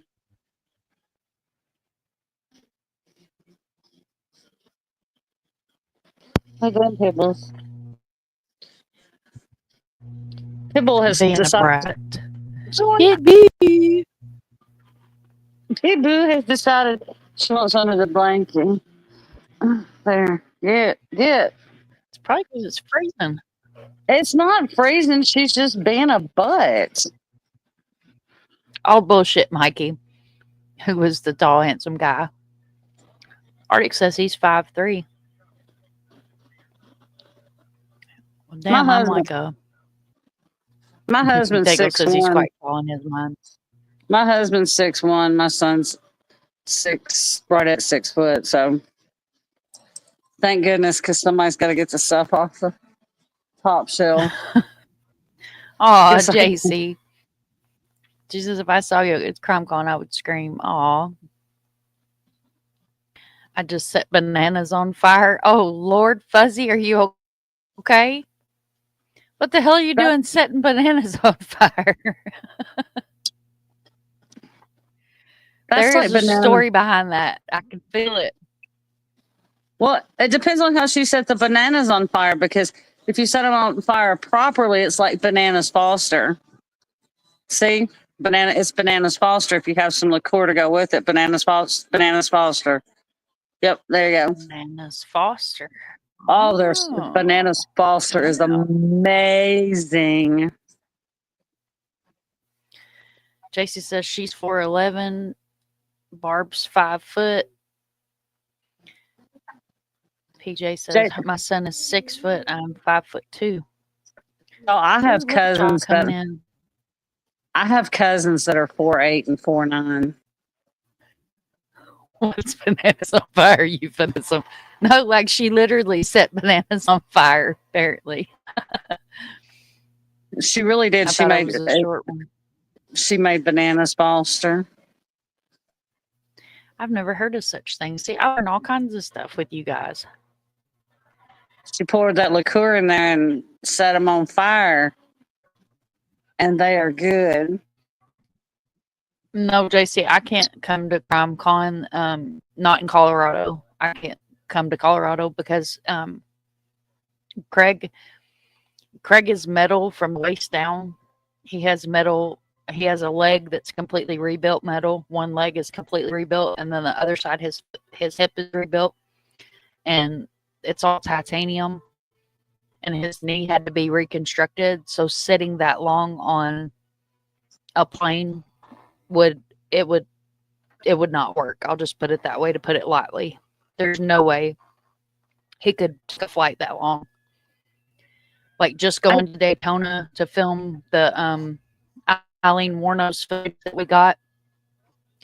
He was so done by the time we got home that I wouldn't ever do that to him. And I can't leave him for long periods of time, because if he falls or something, I'd be worried to death. 99 bananas, brown sugar, cinnamon butter, and vanilla ice cream. Fuzzy Puff, can you send me some of them Bananas Foster? Nummy. I love Bananas Foster.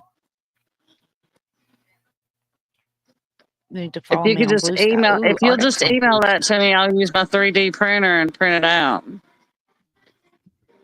Smart ass. Well, that's what you told me this morning. I told you I'd email you some cream. You said I used out a creamer. See, don't email me some. Yep, I use a 3D printer and print me some Bananas Foster. Yeah, JC, if it wasn't for the fact that it would be an extremely painful event for him to come that far, we would be there this year, but I can't put him through that. I can't do it. I couldn't do it. I would be a horrible caretaker if I did that, and I'd feel really bad about it too. Plus, he would have to stay in the hotel room the whole time because he'd be in so much pain. It just wouldn't be worth it. Now they come back to the East Coast next year, and we will definitely consider doing like a meet and greet and stuff like that.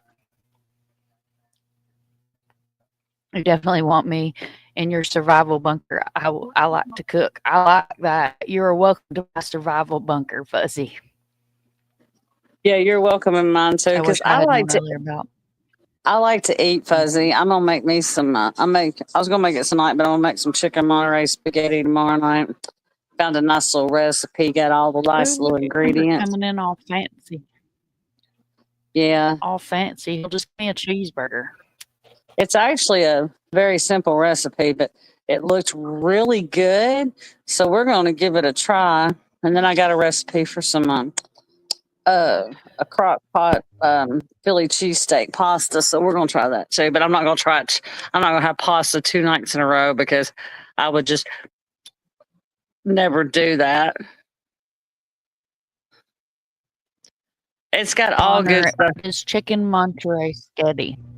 It's got, of course, chicken, and it's got spinach, and it's got, which you won't taste the spinach, and it's got the French fried onions in it, and it's got garlic, and all the good stuff's in it.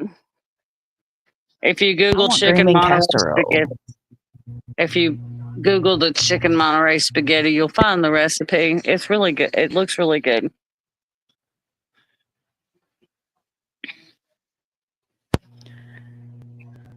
All right, I'm going to turn this back on for a minute. I know those of y'all that, we stop and we talk, we commentate and all that kind of stuff. So that way we're sticking with the copyright. Yes, Miss Barbara, I'll come to your house and bring food. Them returning shortly afterwards, and they were never seen again. That sounds, yeah, it's like somebody did something with the neck.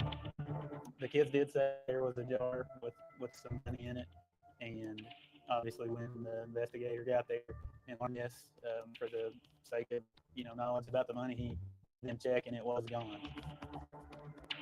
The search for answers starts in the same place the parents' story ends. Corbin, Kentucky, where one woman is known for her knowledge of the town. I'm Ann Hoskins. I've lived in Corbin since 1970. Her husband owned a paper. But as far as the news, we covered some national news too, but most of it was Corbin. That's why she was so shocked. I'm very surprised. When she learned for parents to disappear and leave 3 children, just leave them in the bed. There were 2 faces she just couldn't place. I'm going to keep on asking. I mean, I've got my curiosity up now. Detective Jesse Armstrong with the Kentucky State Police, Post 11 London, investigating the disappearance of Claude and Sue Shelton. Detectives say the details have been sparse since the start. Just for whatever reason, the detective at the time had trouble getting information. They couldn't pin down what happened to the parents. No family, no friends, no indicated that they would ever have even think about leaving their kids like that. Not even the basics, like where they went. The investigation revealed anybody that saw them after that couldn't confirm that they actually did or did not go to the truck stop. The area was searched around their home, around the truck stop. Some wooded areas were searched. Nothing ever revealed anything. But there were some facts. We found them in the paper. It was 2 a.m. Friday. 2 a.m. When were the kids in bed asleep? The couple left the trailer park in a white 2-door Ford. That's the thing, is nobody literally ever saw them again. Their children said they were on their way to get coffee and sandwiches at a nearby truck stop. But that sounds mighty odd to me. I don't know. And when they didn't come home, those children called a family friend who called police. It is unusual, and that's one thing that stands out in the case is that all the interviews with all the family friends, people that knew Claude and Sue Shelton said that they would never have done this. Never would have left their kids. Never would have left their life. I mean, it seems like they have to show up somewhere. And if they do, detectives say they're ready, holding on to dental records and fingerprints from Claude's time in the Navy, and DNA from their daughters that could one day provide a match. And that was entered into a national database so that in case a body does come up, After nearly 5 decades, some believe it's still possible we're always looking for more information. to finish the story We don't ever put these cases in a drawer and never get them back out. and find the couple lost between the lines. LMPD tells us they receive about 2,000 reports of missing people every single year. Most are kids, and only about 5% end up being tragic stories of foul play.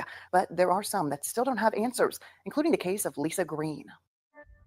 So LPD is London police. You guys remember the I-75 shooter that the McCoys found his body in the woods? That's London Corbin area. That's about, if she's still in here, she can correct me if I'm wrong, but Drifty, Corbin's what, about 30 minutes from Dad's? I think.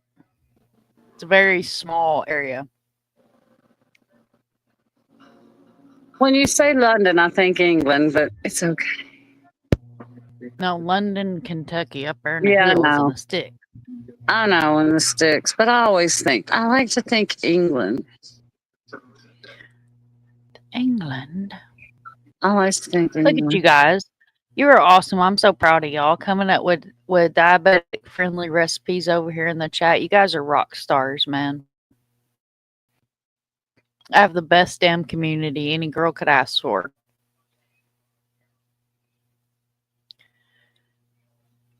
You're charging your phone at IHOP? That's hilarious, JC. When in Rome.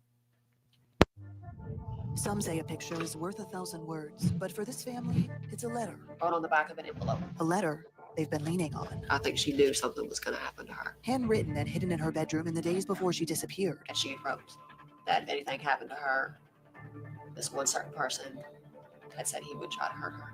31-year-old Lisa Green's family believes she had some sort of warning of what was to come. I think that when Lisa walked out of that house, she got that thing.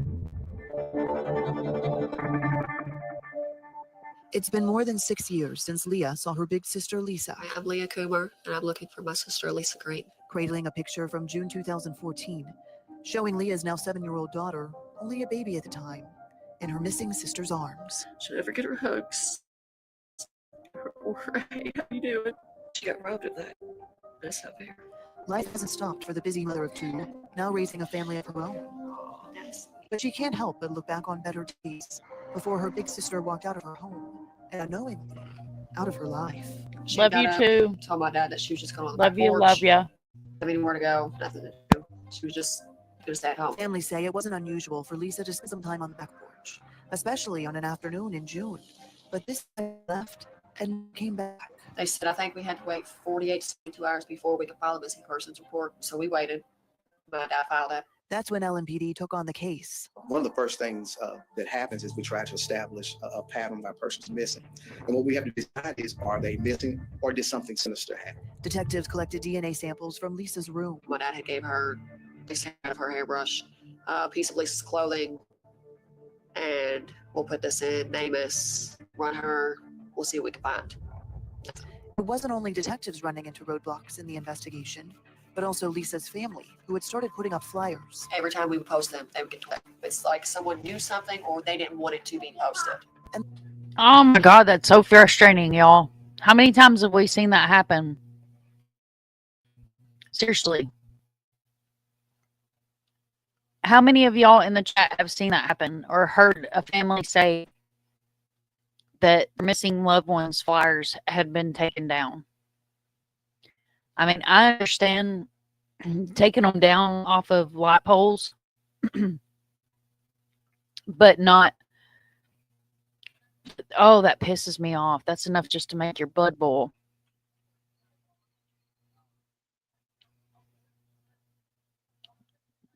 48 hours is bullshit. I agree.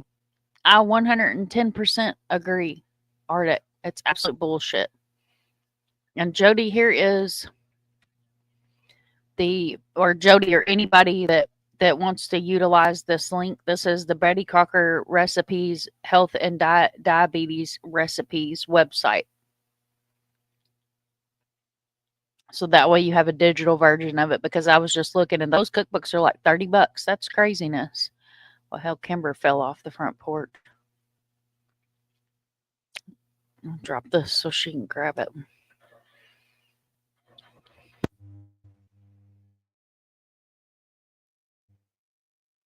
Someone caught their attention.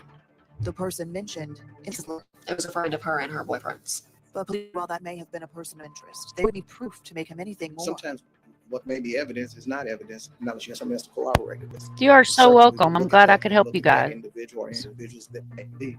You also have to have a time and a place to put them there. Like that letter, no lead ever led to Lisa. And we hope that they're safe and sound and just decided they didn't want to live the life they were living anymore. Unfortunately, sometimes that can end in tragedy. Now, the family prepares for yet another season without her. Like Thanksgiving, like Christmas. This Lisa's favorite holidays. Facing a reality that's too painful to put into words. As bad as we want her to come home, I don't think she's going to.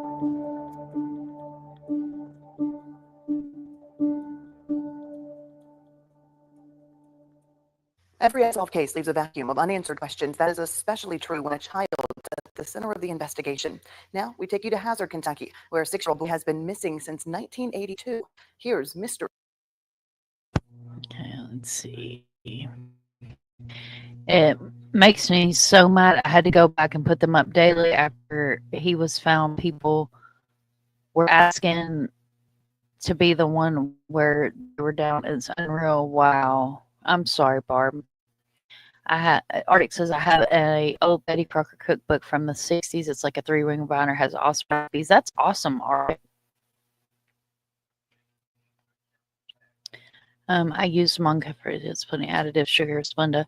Oh, cool. So you guys are awesome. Thank you so much for helping each other out. And I hope that that website has some good recipes on it. It's right here in the chat. Grab it, star it, hang on to it. Hopefully that'll help it. Yeah, it is. They shouldn't be taken down. And I agree, Arctic. It is horrible. People should be ashamed of their damn selves. Now, this next case is a child's case. I just bookmarked and bookmarked a StreamYard link. So if I do that again, I'll be back. Okay. In the mountains.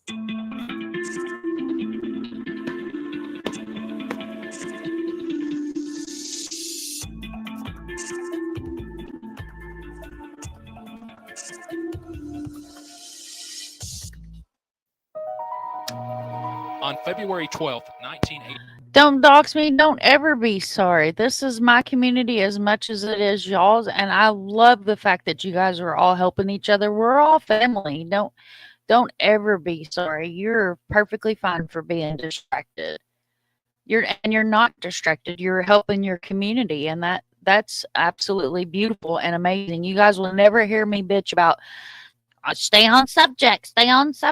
You know, no, the chat is y'all's. The chat, as long as you guys are being respectful, and you always are. I very rarely, I think I've had 2 incidents where I was ready to blow my top, but no, you guys are perfectly fine. You're definitely not a distraction at all. Thank you so much for helping each other. And that's what a community is about, is coming together, even if it's something like recipes and things, you know, about different. That's what we're here for, is resources. In my opinion, giving each other information like that, it's a resource. That's a resource where, you know, you can use that resource, and other people in the chat could use that resource. So no, don't ever apologize. The chat is your guys' domain. Y'all can sit over there and talk about frog legs and gator tails. Frog legs and gator bites. No. Kimber. Yeah, I mean, the chat is your guys's.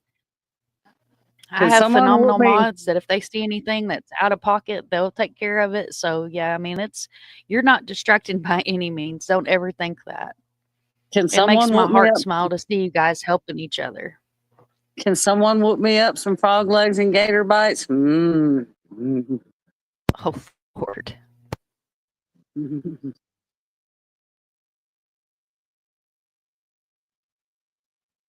In the Pine Tree Hollow area of Knott County, Judy Moore let her 6-year-old son Kelly go outside and play, and he hasn't been seen since. A mystery deep within the mountains. Searching here at least 3 times I can recall, and there's no evidence found of the child. 6-year-old Kelly Holland Jr. walked out of his Hazard home 36 years ago. Well, I put on a jacket. Hold it up. It had a tear on the bottom of the zipper. And he hugged me and said, Mom, I love you. At the time, it was nothing unusual. Not until later. When family tried calling Kelly in for dinner, never came home. Once the trooper had collected initial necessary information. I thought you had Arctic. The name sounded familiar. Kimber's over here getting froggy with it. I love some frog legs if they cooked right. Mikey says that's one thing I can't hang with is frog legs. I'm with you, Mikey. I don't eat frog legs and I don't eat squirrel. Other than that, I just about eat anything. I can cook some frog legs. You just got to soak them in salt overnight so they don't jump, because that nerve is still there. You just got to soak them in frog legs overnight, and they don't jump around in the pan. But yeah, they're good. Yeah, I'm forever scarred from something that happened when I was a kid, including frog legs, a cast iron skillet, and a milk crate, my grandma. So I will never eat them. No judgment for those that do, because Minnie, when he was a kid, he could eat. Like Arctic said, he's got no desire to eat Kermit. Miss Barbara says she loves frog legs. Minnie, when he was a kid, he could eat his freaking weight in them. I just can't do it, and I don't like squirrel either. You like gator bites? I'll eat rabbit if it's cooked right. I love gator bites. I eat my weight in gator bites. Yeah, I like gator bites. Gator bites and ranch dressing. Oh my goodness! I love seafood. Make me go seafood. get a sandwich. All right. He and the rescue squad searched the area for approximately 1 hour, and due to manpower issues and a heavy snowfall at that time, the search was initially called off. They searched again the next morning and kept searching in the coming weeks, but the rough terrain never revealed any clues leading to Kelly. It's been a long-standing unknown. They don't know if the child was taken, ran away, or killed. There's too many ifs. You know what I mean? I mean, there's no answers. At least no answers that police could prove. Early on, officers tried to build a case for Kelly's murder. There was a grand jury investigation that was conducted. Suspicion swirling around the family, focusing on a suspect who knew the child well. I'm Judy Moore, and I'm Kelly Holland Jr.'s mom.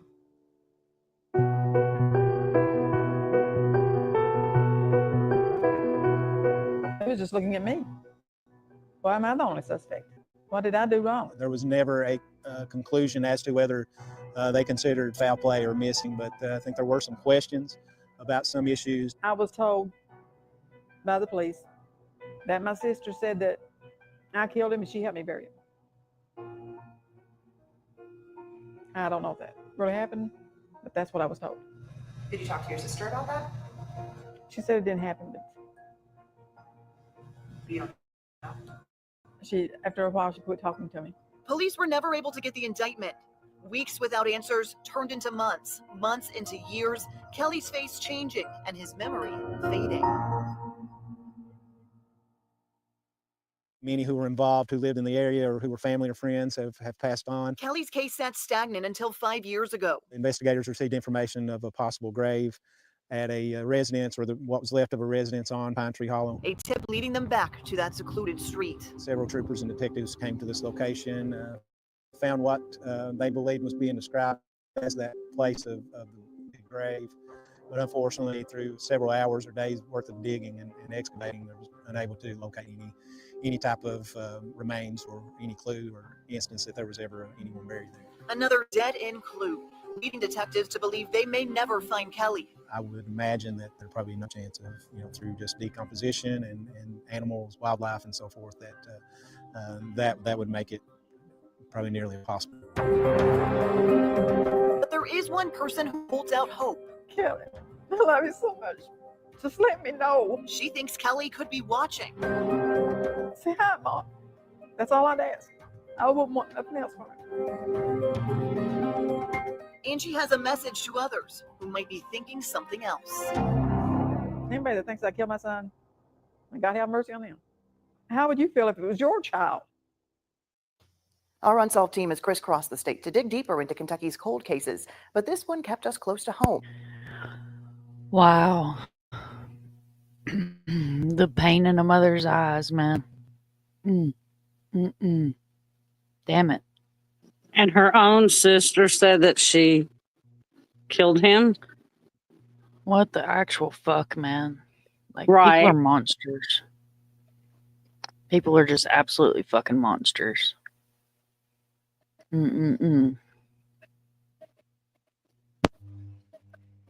It started in 2001 and took a turn in 2003. We call this investigation The Runaway.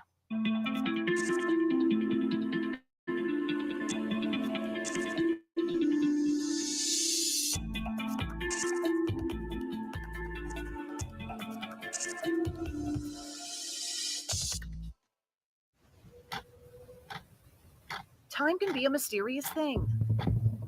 Sometimes it's kind. There's always a possibility that somebody knows more than what they're saying.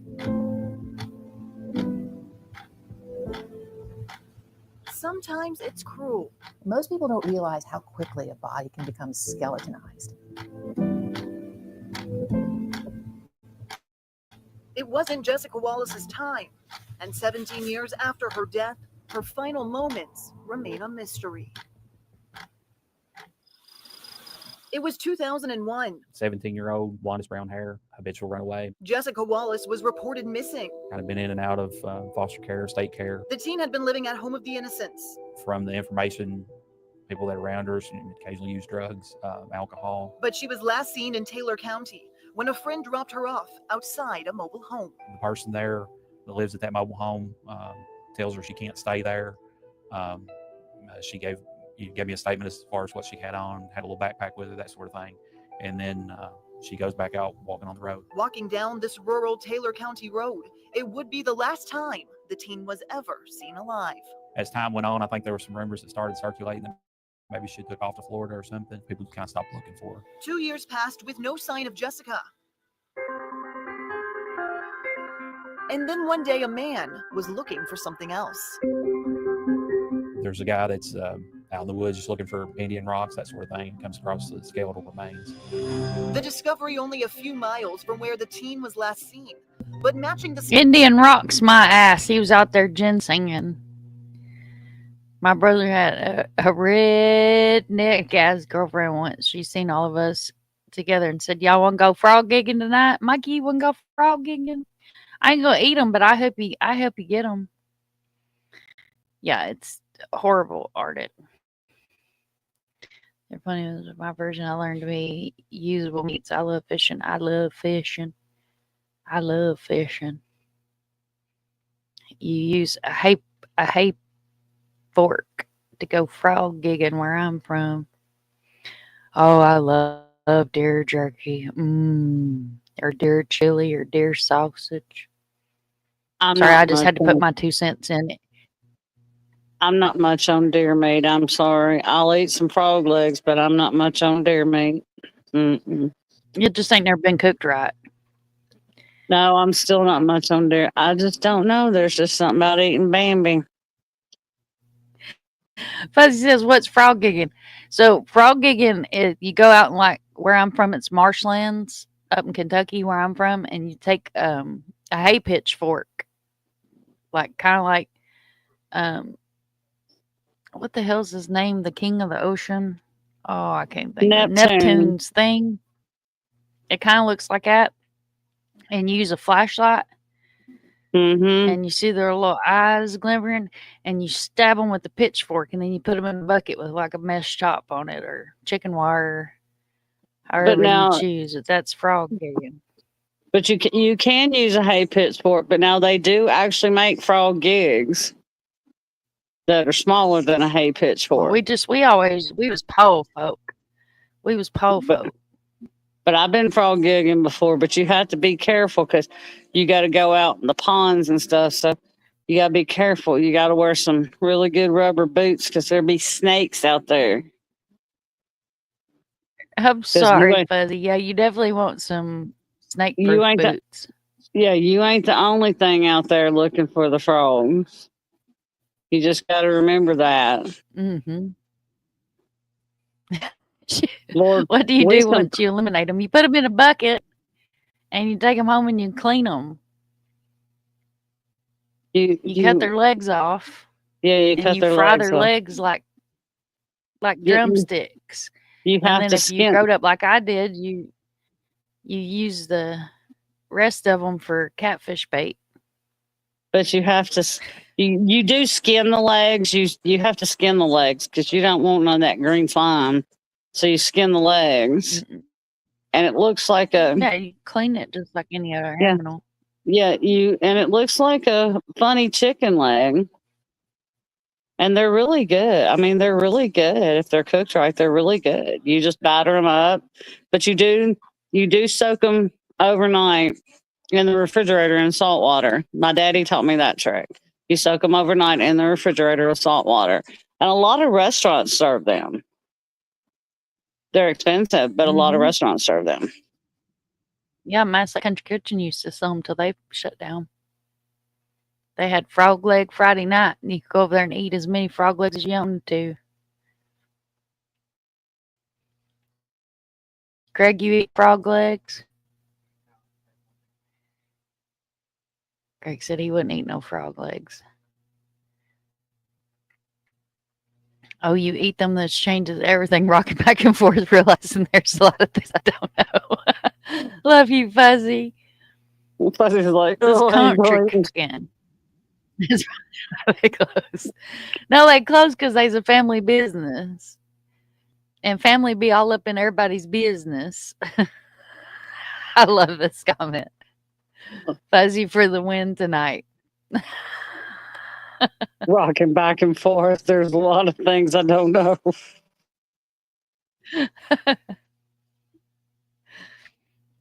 Mikey said, bullshit. I love me some fried legs. They hop in the pan when you fry them. Doodle, do you soak yours in salt water overnight if you ever been out frog gigging? I know you've been out frog gigging, Doodle. I know you countries. I am. You country damn cornbread. You soak them in water overnight. I mean, salt water in the fridge. And that helps. They don't jump as much in the pan, but they will still jump somewhat because they do still have that, they still have that nerve in them, but they are so freaking good. They taste like chicken. And that's the truth. They ain't that much different. The flavor of them is not that much different from chicken. Hi, Mr. Steve. He's late to the True Culinary Web edition of Critters and Such.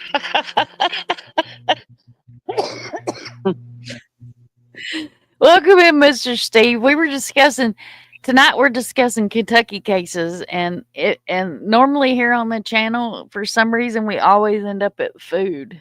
Always, it never ends. We always end up somewhere within the end of the live. There will be a discussion of food. Thank you so much for coming in, Mr. Steve. You're awesome. I did not derail it with food tonight. Not my fault. I did.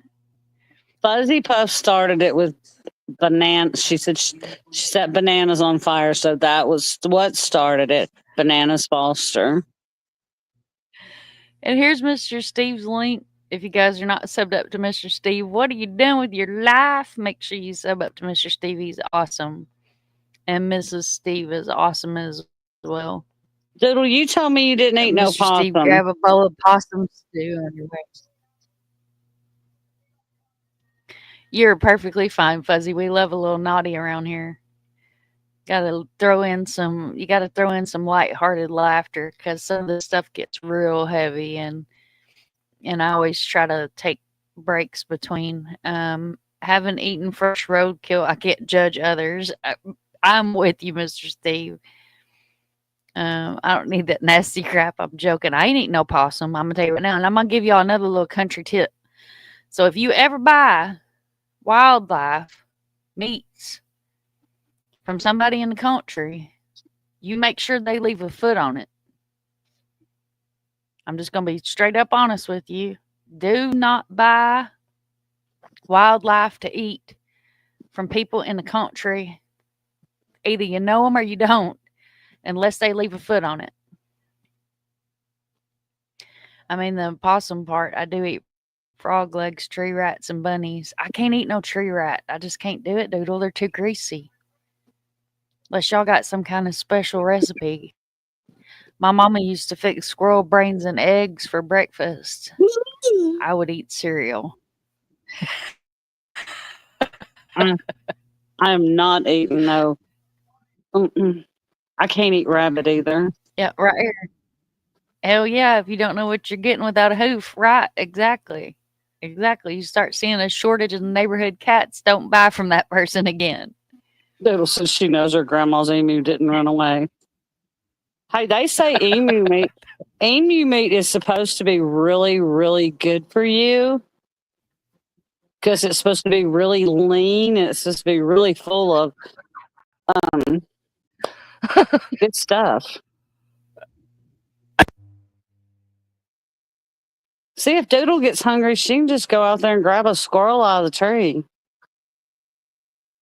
Just grab a damn squirrel out of the tree like Fuzzy Puff said, I'm dead. Make sure you leave a foot on his side. I mind the monsters. Love you, Fuzzy. CWD, can't wait disease. He used to have it on Thanksgiving. Really? Squirrel brains and eggs? My mama loved that. Ooh, yes, girl. Now you're talking my language. Some elk and buffalo. I had elk. No, I lie. It was buffalo. I had buffalo kebabs with rattlesnake when I was in Montana. Divine. Absolutely divine. Miss Barbara, do you really eat possum?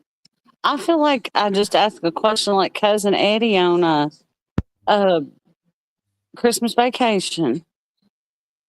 You serious, Clark?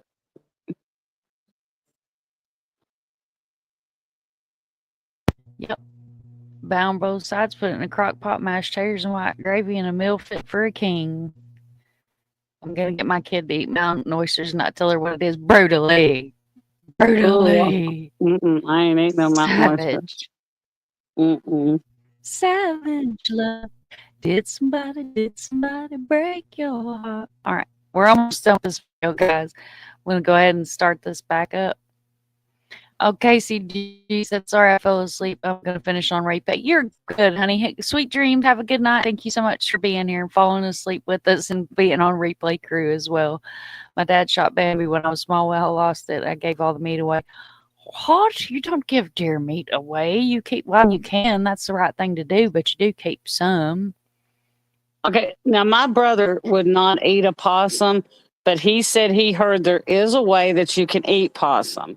If you catch a possum and you keep it, you have to keep it like in a cage in your garage. You have to keep it in a cage for a while and feed it like not garbage like it would normally eat. You have to feed it like different stuff, like, so it's not a garbage eater, but yeah.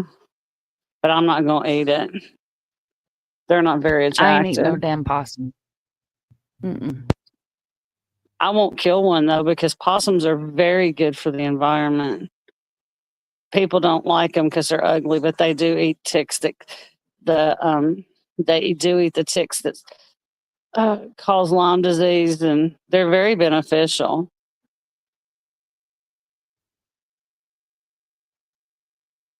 Enjoying beef lights. I walked in once and found my father. Mr. Steve said he walked in once and found his father enjoying beef lights, looked like something out of Hannibal the Cannibal. Oh my. What the hell is a beef light? I was afraid to ask, but since you asked, I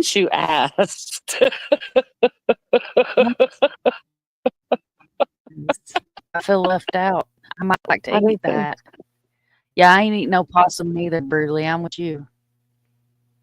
Look, Arctic. I ain't eating no damn. Look like Animal the Cannibal. I love tick eaters. Yeah, I love tick eaters. So anything that'll eat a tick, I'm totally. Possum is greasy but good. Oh, scrapple. Oh, lungs, heart, vessels, and arteries. Whoo, Lord. Oh. I don't know about that, Mr. Steve. I'm country as country could be, but I don't know about that. Mm-mm. Now, I watched my cousin eat a damn turkey heart one time. We cleaned the turkey, and which he wasn't. He was one of them cousins that like had to be the center of attention. Thought everything he did was funny, and we was cleaning the turkey, and he reached over and grabbed the turkey heart and said, "I'm going to eat it," and popped it in his mouth and ate it. And I was like, Doodle, you "What ate is a wrong with raccoon? you?" Doodle ate a raccoon. Raccoon's good if it's cooked right. She's right. It's Oh. greasy. I had Lights a or lungs. Ooh.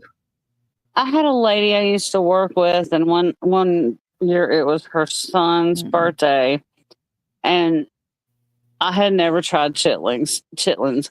So she brought me a plate from her son's birthday, and everything else was good, but I could not. And I was gonna try them. I was gonna try the chitlins. She put me a few on the plate. Girl, I could not get past the smell when I opened up the plate. I was like, can't. I don't eat chitlins and I don't eat menudo. What's menudo? I don't I want to can't know. eat chitlins or menudo. What's this menudo? It's a Spanish dish. It's a Spanish dish. It's the lining of a cow or a pig's stomach, and they boil it with chilies and like a chili peppers in like a soup. Well, I get that. I couldn't eat it. I get that too, Doodle. My daddy would eat eggs and brains. My daddy ate souse. And y'all know what souse is. Souse is that gray meat that's got the it's You've made never from had a souse experience until you were 8 years old and open your mama's refrigerator and there's an eyeball looking back at you from that homemade souse block.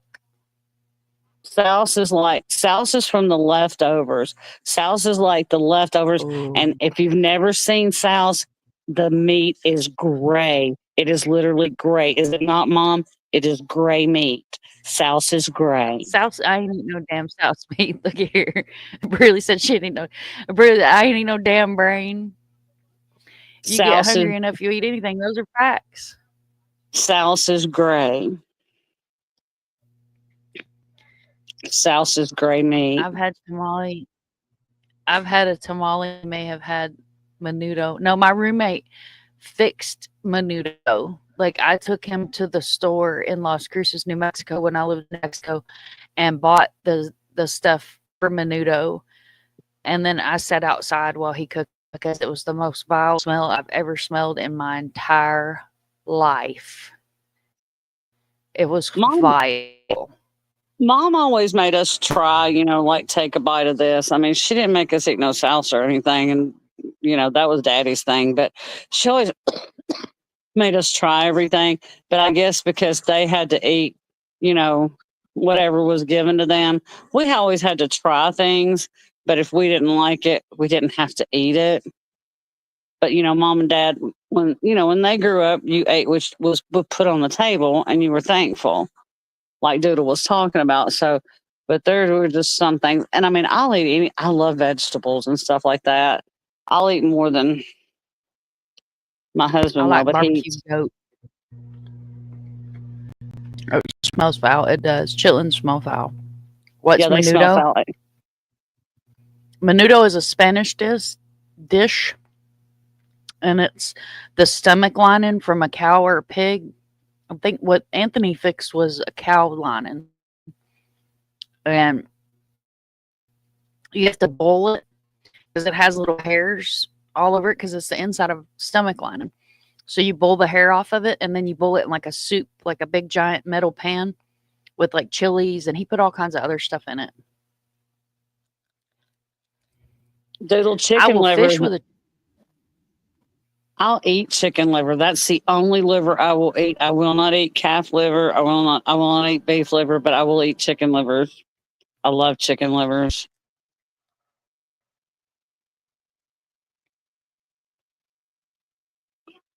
Doodle be feeding all the animals. Doodle be feeding all the animals around her house so she can eat them. Oh my God, Steve. Steve says, great childhood memory. Mom screaming when she opened the refrigerator and found a pig's head cooling for breast meat. That's great. God, this menu is redneck even for even Arkansas.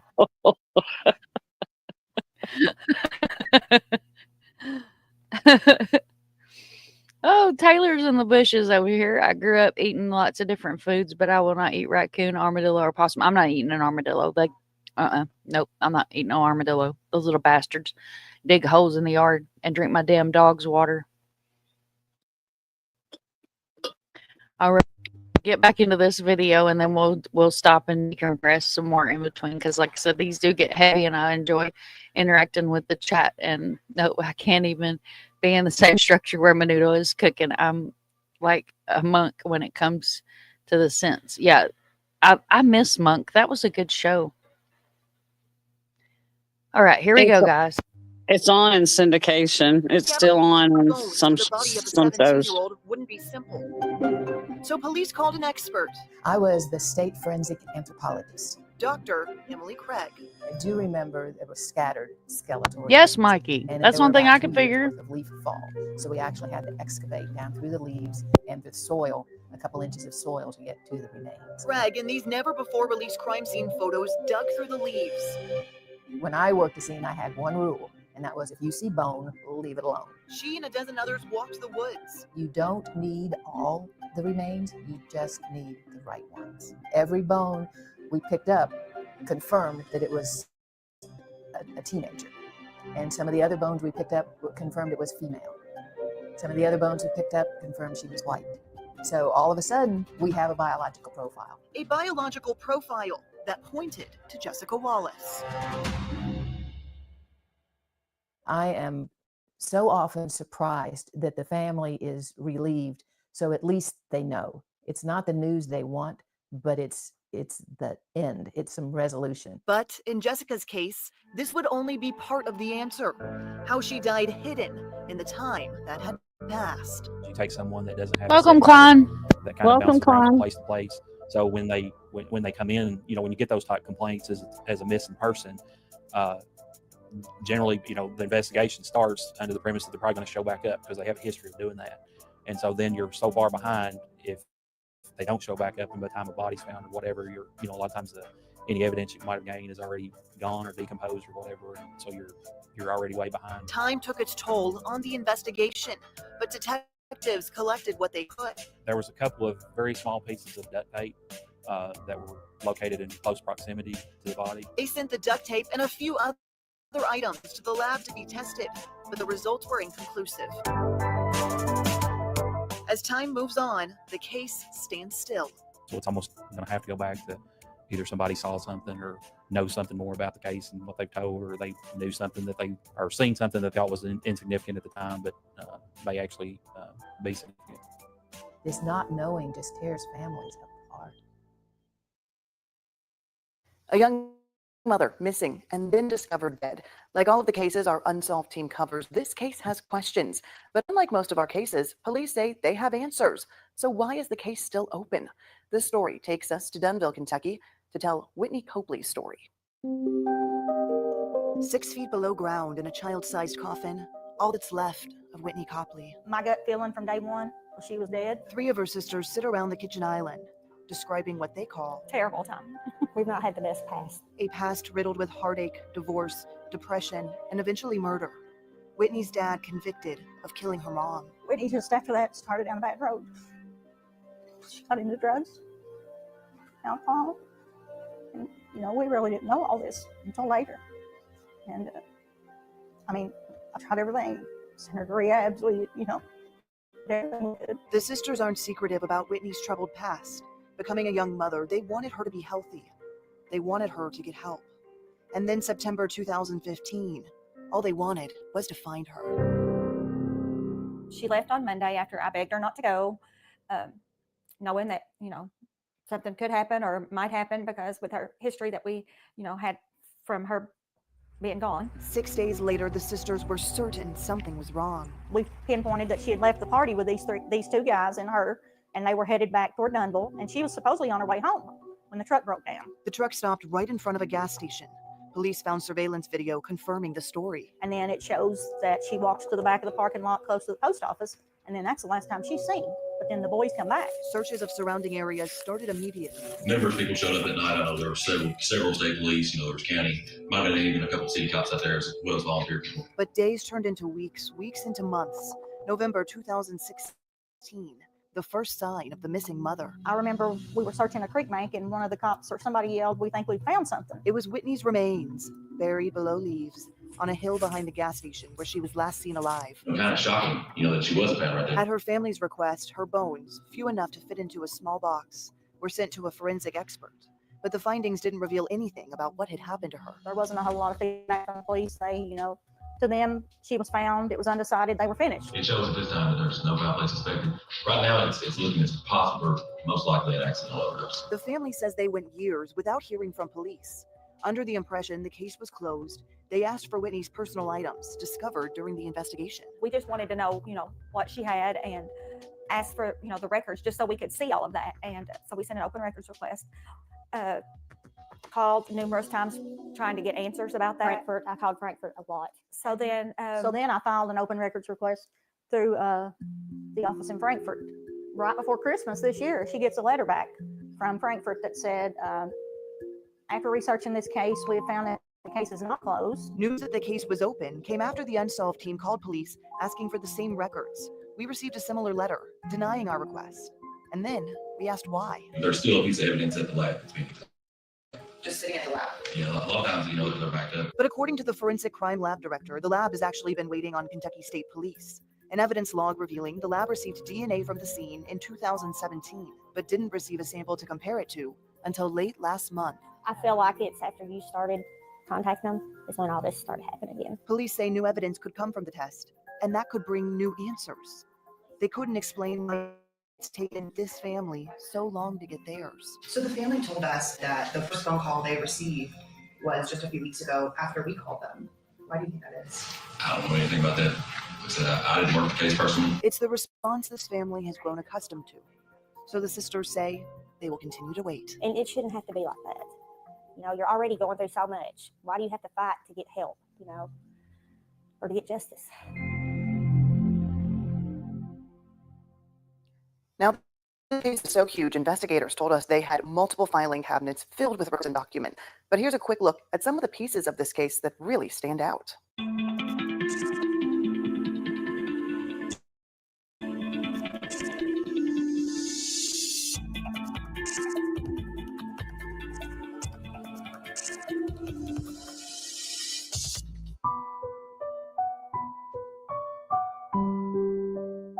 A fireman's prayer. When I'm called to duty, God, whenever flames may rage, give me strength to save someone's life, whatever be its age.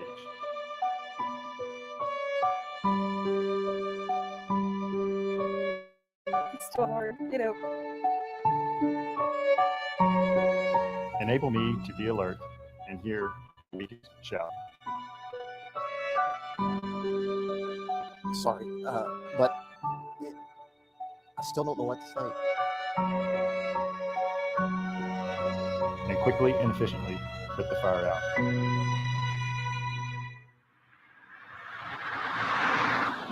Inside the Highview Fire Department, you'll find a brotherhood. But for Craig Jury, it was a family affair. We grew up here. We were here all of the time. His dad, a longtime chief, Craig followed in his footsteps. I never really got exactly what happened from my father. He couldn't talk about it.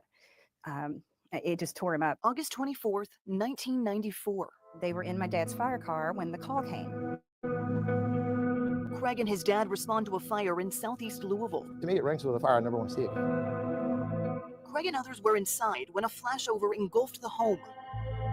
As soon as we pulled up is when I want to say the house exploded into flames. So my heart sank because I knew there's firefighters inside. There had to be. There wouldn't be a hose going in the door if there wasn't firefighters in there. Craig and another were trapped inside. But when the helicopter landed, I knew it was bad. Rescued from the flames, Craig was seriously hurt. When I got over to him that night, he was just a pink-faced kid. There was no freckles. Friends and family rushing to meet him at the burn unit, while his brothers continued to battle the blaze. I was just getting madder and madder and madder. The fire wasn't going out.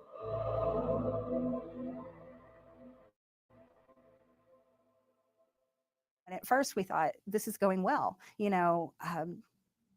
going to recover. 12 days passed in the ICU. I think he thought he was going to get better too.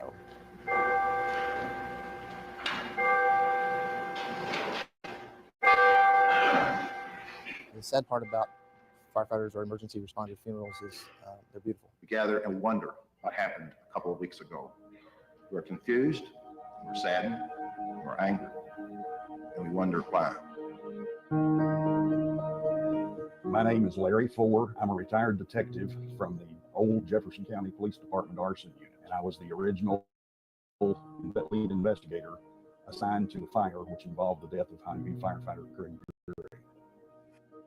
On the scene all night, he started collecting clues. Sources of ignition, In search of something evidence of accelerants. that everything. Everybody involved in examining the scene felt like it was a case of arson. That was a dark period. Knowing the fire that killed Craig was no accident made finding answers more important. Do I want to see somebody brought to justice? Absolutely. I'm not vengeful for it. Somebody needs to pay for a life that was taken. Detectives looked deep into the details. The investigation was so extensive, it led to other counties outside Jefferson County. The case was presented to a grand jury. The Commonwealth attorney at the time had it presented as an investigative grand jury. Attempting to indict multiple people for the fire, the grand jury said no. It's probably one of the more frustrating crimes to investigate because first you have to prove that it was arson, that it wasn't intentionally set fire. That proof has to be something that will hold up in the court proceeding. And then secondly, you have to do happens in all other crime investigations. You have to find the people responsible and prove they did it. And 25 years later, it's a case they're still working to close. It can't possibly be 25 years because I remember so well, his goofiness and his antics and, how he would tease, So it doesn't seem like it's been that long ago. And it hurts 25 years later. I'm not a 24-year-old kid anymore. He was just family. I want to feel my calling and to give the best in me, to guard my every neighbor and protect his property. And if, according to my faith, I am to lose my life, bless with your protecting hands my children and my wife.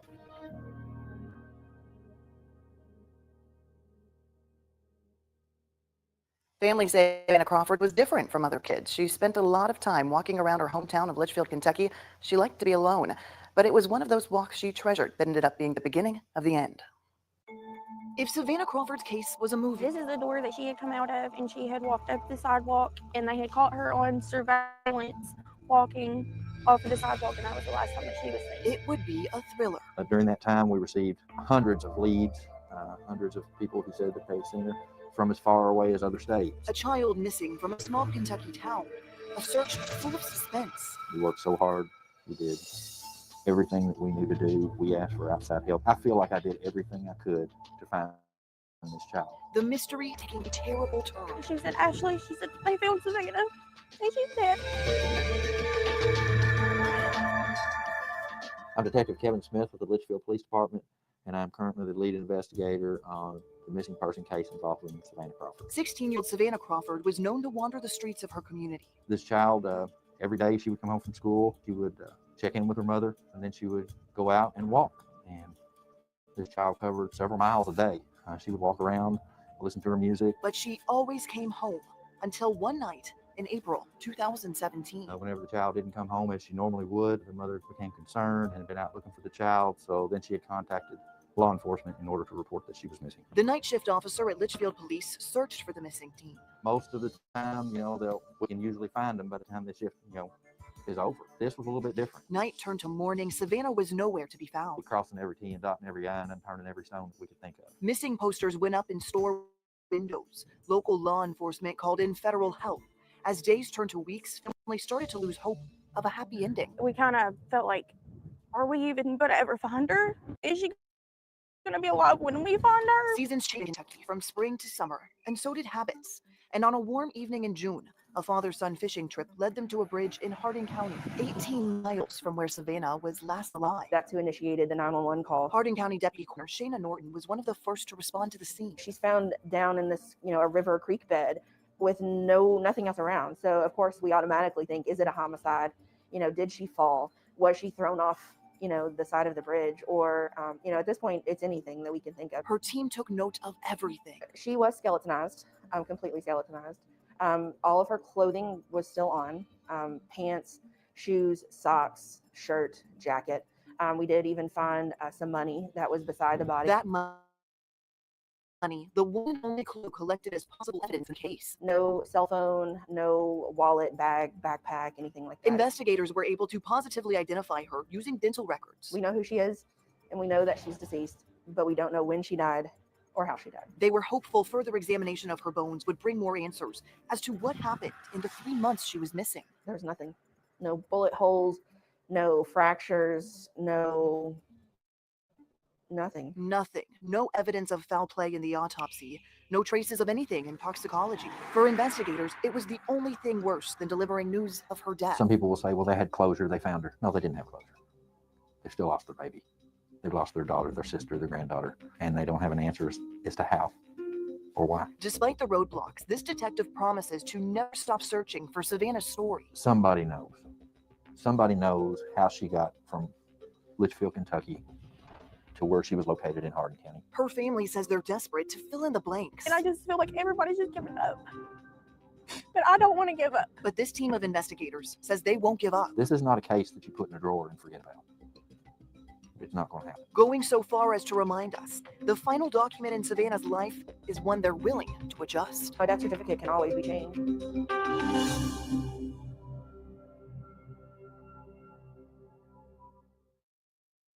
Our unsolved cases sometimes end in unexpected ways. After we aired an Unsolved about Kamaria Johnson in 2022, she was found and reunited with her family. After almost a year of searching, and the only piece of evidence was security footage from a gas station. Kamaria had left home after an argument with her father and never came back, even after he went searching for her. A man had admitted to picking her up on the highway just miles from her home in Hardin County and then dropping her off at a Meade County gas station. That was the last piece of surveillance video that showed her alive. Luckily, her family said she is safe tonight, and police say there are no criminal charges at this time. And now take a look at this. This is Linda Bennett, a mother, grandmother, sister, and daughter from Columbus, Ohio. I first covered her case 5 years ago when she was only known as Jane Doe. I saw the evidence, the crime scenes, and the leads. I also talked to the woman who found her body.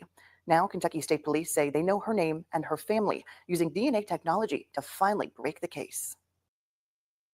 At the table with a Kentucky State Police detective, crime scene photos show us exactly what the witnesses saw. It was May of 1988 in Corinth, Kentucky, a woman's body abandoned on the side of a rural road. We talked to the woman who found her. The thing I remember most, and I mentioned to the detective, wearing nothing but men's socks, and they were pulled up perfectly, brown socks. Just perfectly done. Joy Kelly and her husband found Jane Doe and reported the body to police. Even 3 decades later, she said the details of the disturbing discovery are cemented in her memory. Everything about it. I remember, I know what I was wearing. I know what my husband was wearing. I know what my plans were for that day. And you don't forget it. She didn't forget it, and neither did Kentucky State Police, working the case rigorously for years. Detective Andre Samu showed us the key DNA evidence back in 2018. It was this, her hair, collected by the coroner at the crime scene 30 years earlier and preserved. Well, the coroner picked up the hair samples and put it in an envelope and saved it. This is before DNA came along. It would be that DNA sample that eventually led to a break in the case. New information leading detectives to the woman's son, who submitted his DNA, and it was a match. Jane Doe was identified as Linda Bennett, seen here in school photos from her childhood. Her family reported her missing to police in Ohio the same year she was found dead in Kentucky. But communication between police departments wasn't what it is today, and the missing woman was never linked to the unidentified body, found 160 miles away. All it takes is maybe one little piece, and it's finding that one little piece that might resolve this thing. Fast forward 30 plus years, investigative efforts are ongoing. Detectives working to turn this major breakthrough into a case closed. And if you're interested, you can find more unsolved cases on WHAS11.com. I'm Shay McAllister. Thanks for watching.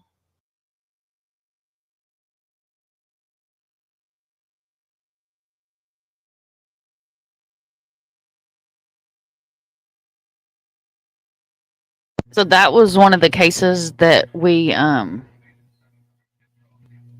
read about in the article that I started the live off with, the men's socks. Yep, right. Damn it, Dago, Ohio again. What the hell's going on in Ohio?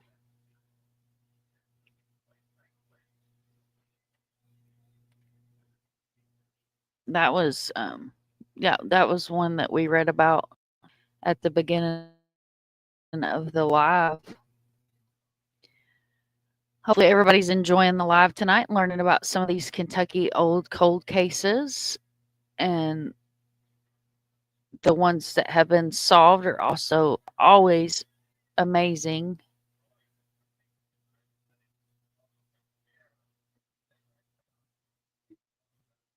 Always something, right? I'm glad that I'm able to slot and highlight some of these cases that might not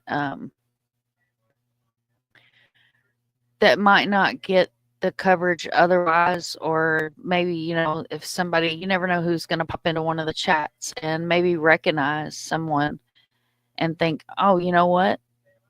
I remember seeing that person. Like Kimber said earlier, you know, I remember seeing that person at a 7-Eleven, or, you know, I might have been at Cracker Barrel and I saw that person, or I saw them walking down the highway, because it's that one tip that matters.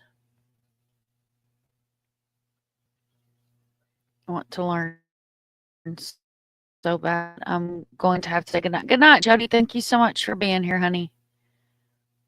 Thank you. Thank you. Miss Paula, thank you for still hanging out here with us. Always a pleasure to have you here in the chat. Good night, Jody. I need to learn more about Ohio stuff so I can cover more of it. Now, there's a lot of really good resources out there that you can go through, and it's mainly like myself. It's a matter of actually sitting down and putting my blinders on and saying, okay, this is what I'm going to research today. This is what I'm going to pull together. This is the literature that I'm going to read on today. And then make yourself either a Discord, or you can also send yourself links on Facebook. You can DM yourself on Facebook. You can't do it on Twitter, but you can on Facebook. And my Facebook Messenger, my Mind of Monsters Messenger on Facebook is full of nothing but links and pictures and information and reminders of stuff. So those are two really good ways to keep up with what you're doing. Kimber, you still with us? Of course I am. Of course I am. Okay, I just had to check, make sure you had fallen asleep on us yet. I know you got to work in the morning, so. Oh no, you don't have to worry about not that. going to keep you up too terribly late. I took that late nap, so that's the problem tonight. I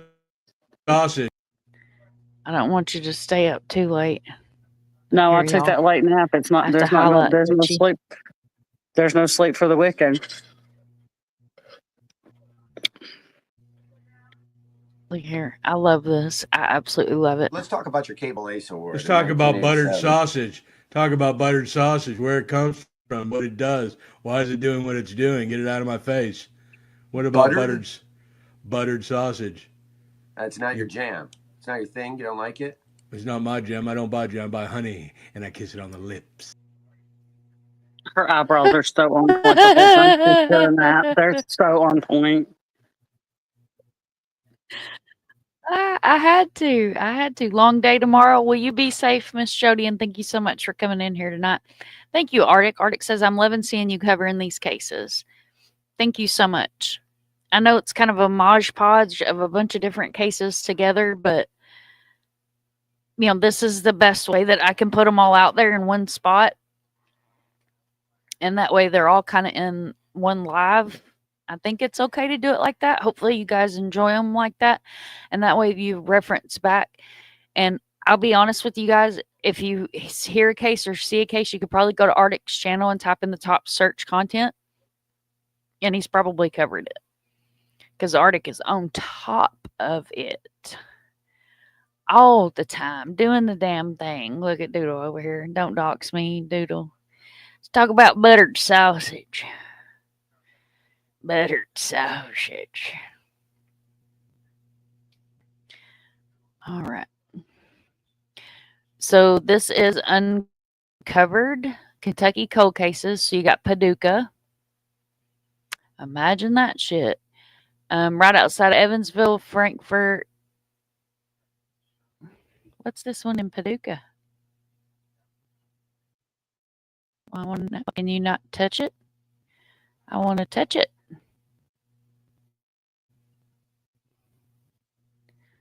Why won't it let me touch it? Andrea Donald. Cases in Paducah, Kentucky. I don't know that case. What case is this? Oh shit, there's several cases. Are these listed? Frankfort, Kentucky. Louisville, Frankfort, Lexington.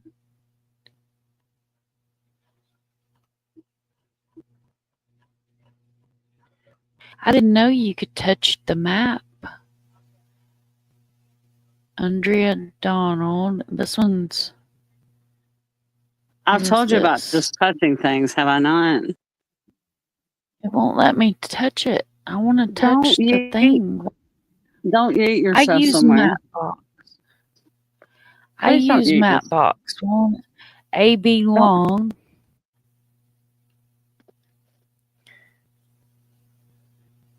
Don't be eating. Adam Street, Clark Street, Olive Street. This is all down by the river. In a This is van? the river. In a Down by the van river? down by the river. I'm So that's sorry. Ohio River. Runs Yep, into that's the Tennessee Ohio River. The Ohio Oh, River. there's the O'Hare. The O'Hare. I Ohio. don't like the way they did their map box. I make maps too, but mine are actually Frank Shimwell. That name sounds familiar. Washington Street. Why do I know that name? Frank Shimwell.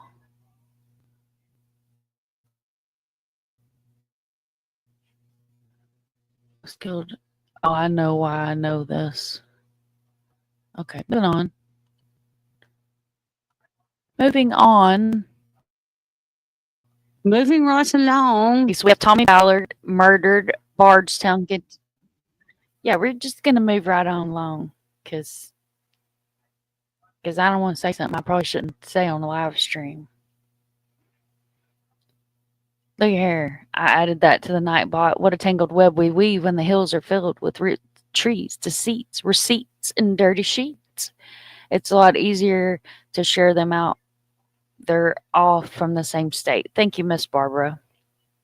I can't remember the case of Marine that had a few women go missing.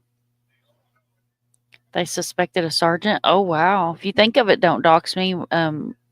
Let us know and we'll look into it. Laugh my ass off. I haven't covered anyone. I still have a backlog to cover. You have covered so many cases, sir. It's unreal. Yes, and I had a late night, but I slept last night.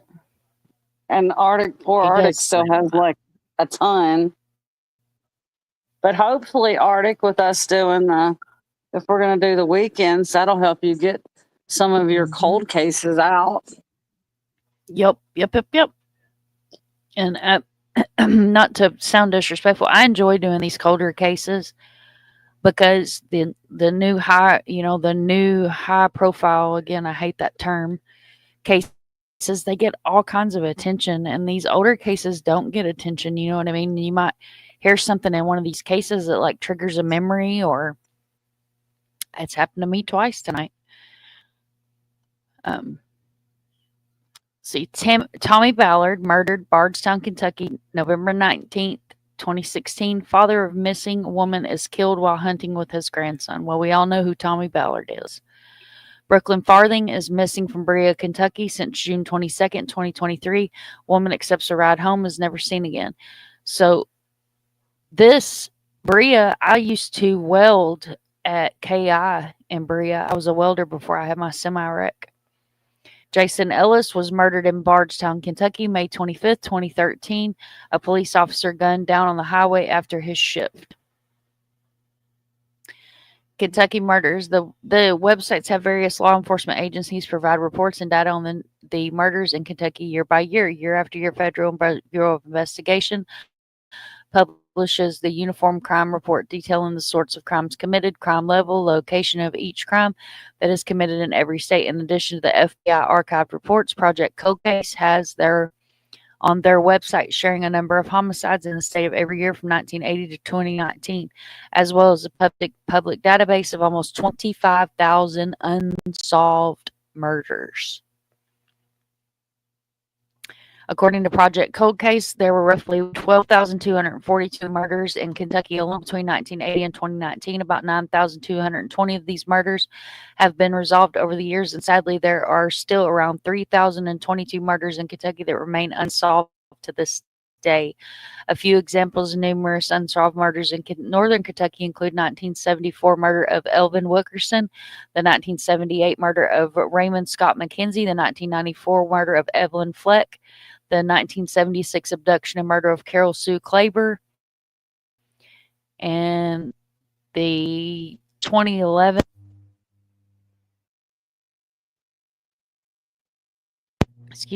double murder of William and Peggy Stephenson, along with others that remain unsolved. Also included in the list, cases of various law enforcement agencies, investigating agencies' websites, and some of the many unsolved Central Kentucky murders, which include the 1983 murder of Christine Calistagone, 1975 murder of Michael Painter, the 1982 murder of Kimberly Louiselle, the 1992 murder of Elena Sanchez Hawkins, and the 1995 murder of Jane Elswick, among many others. Although Franklin County boasts a population of 51,000 inhabitants and Frankfort's population is over 27,000, there is currently no database or website including any murders in Franklin County, Kentucky, murders in Frankfort, Kentucky. The lack is easily available information regarding the murders in both Frankfort, Kentucky and Franklin County, Kentucky is the same problem that we're trying to help resolve here at Uncovered. Oh, look. Joseph Smedley and Asha. That's in your area, isn't it, Mom? What? That's in your area in Kentucky, isn't it? Or is it? Asha? What area is that? No, Asha? Asha was Carolinas. Okay, Asha was Carolinas. Asha Yeah, Asha was in Carolinas. And then this goes on to talk about the homicide rates, Frankfort, Kentucky murders, Kentucky serial killers. Throughout history, there have been many more Kentucky killers than you may expect. The most famous Kentucky serial killers may be identified as the top 10 or another form of serial killers list, such as serial killers in Kentucky or Kentucky serial killer list. Well, that was a mouthful. The following are some of the most well-known Kentucky serial killers who are commonly found as Donald Harvey, also known as the Angel of Death, who claimed to have killed 87 people, though officials estimate he has killed between 27 to 57 individuals. These lists may also include Michael Andrew Abner, who is believed to have killed at least 3 individuals, and a prolific serial killer of all time, Samuel Little, who claimed to have killed at least 93 women, including 2 women in Kentucky. Damn. Aaliyah Atkins.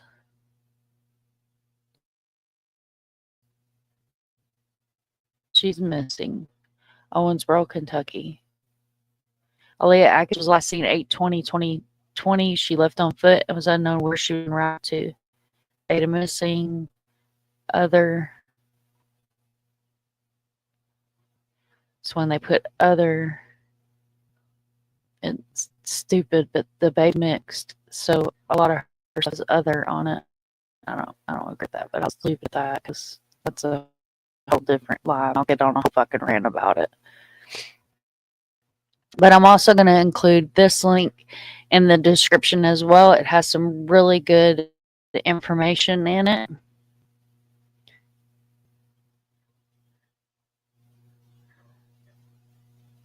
Oh, thank you, Miss Barbara. God bless you too, my love. Thank you so much for being here tonight.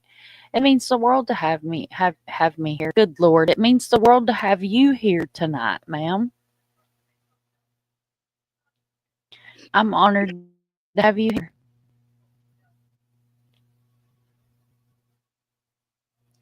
All right, so in between murder and mayhem, we're going to listen to something here.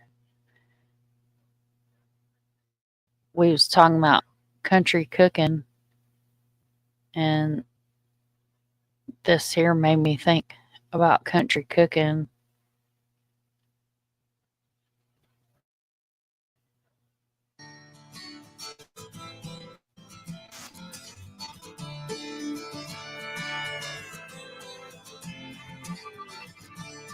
Country fried, baptized in gravy, can't wash off what the good Lord made you. No matter how far that highway goes, an old dirt road to get you home. Come on. If you see it in the right when they try to lie, you to pull it. Oh, thank you, ma'am. Stop sign kind, then I'm right there with you. Put your drinks up high for my country folk. My country folk. I'm out here on 1,000-acre plot of land, and I can't hear him hating on me. I'm a modest man, talking weird Jimmy Mathis, and he got a plan. And when he talk, I listen to him. That's a lot of man. He said we need to take it back to the root of it. I put on for the country. That's the truth of it. I'm talking last millennium. We was repping it before anybody had accepted it. We introduced him to the cooler on the tailgate, full of cold natty light, playing satellite. I live Dave while we misbehave. Okay. Once we figured the game out, we go play. A generation of people that love Tupac. And hey, we banging it in the boondocks. Now put your drink in the air if you ain't scared. Them folks been doing that thing, yeah. Country fried, baptized in gravy, can't wash off what the good Lord made you. No matter how far that highway goes, an old dirt road to get you home. Come on. If you see it in the right when they try to lie, if you to pull it hole in a stop sign kind, then I'm right there with you. Put your drinks up high for my country folk. My country folk. See, me and Bubba, we've been doing this a long while. It sure seems a lot longer than a country mile. Hollywood look good, full of fake friends. I never thought we could ever be here again. Time heals, one fell, one came up. Back together, son, we gon' tear this thing up. Talk cause then I ain't got a name them. They wanna be us, hell I can't blame them. So looky here, cold beer on a tailgate. Been doing this for some years, y'all so late. Banging out cats and a little George Strait. Hot damn Coke 4 back with Bubba K. Country fried, baptized in gravy, can't wash off what the good Lord made you. No matter how far that highway goes, an old dirt road to get you home.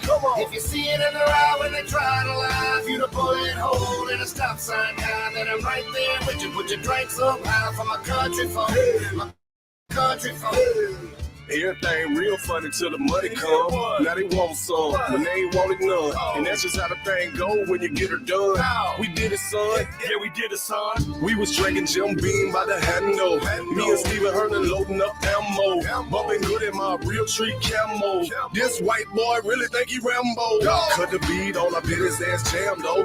You don't like it, straight to hell is where you can go. 12-pointer hanging right up on the mantle. You don't like the program? Change the channel. Country fried, baptized in gravy, can't wash off what the good Lord made you. No matter how far that highway goes, an old dirt road to get you home. Come on. If you see it in the eye when they try to lie, if you the bullet hole in a stop sign guy, then I'm right there with you. Put your drinks up high for my country folk, my country folk.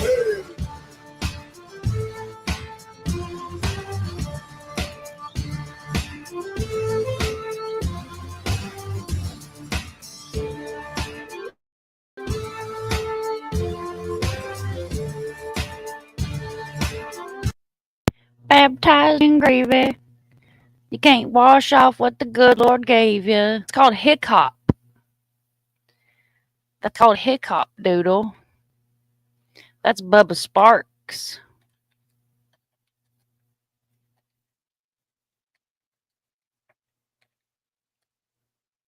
Kimber, you still with us?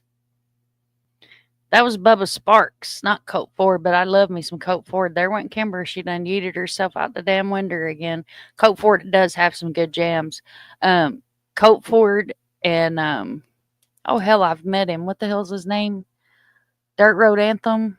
What the fuck is his name? I forgot his name. I've met him. I actually had Monster Tires. He owns a Bigfoot. A version of Bigfoot. Yes, Hi, I'm Leslie. still here. After I yeeted myself off You screen, yeeted yes, I'm yourself. still here. I yeeted myself, but yes, I'm still here.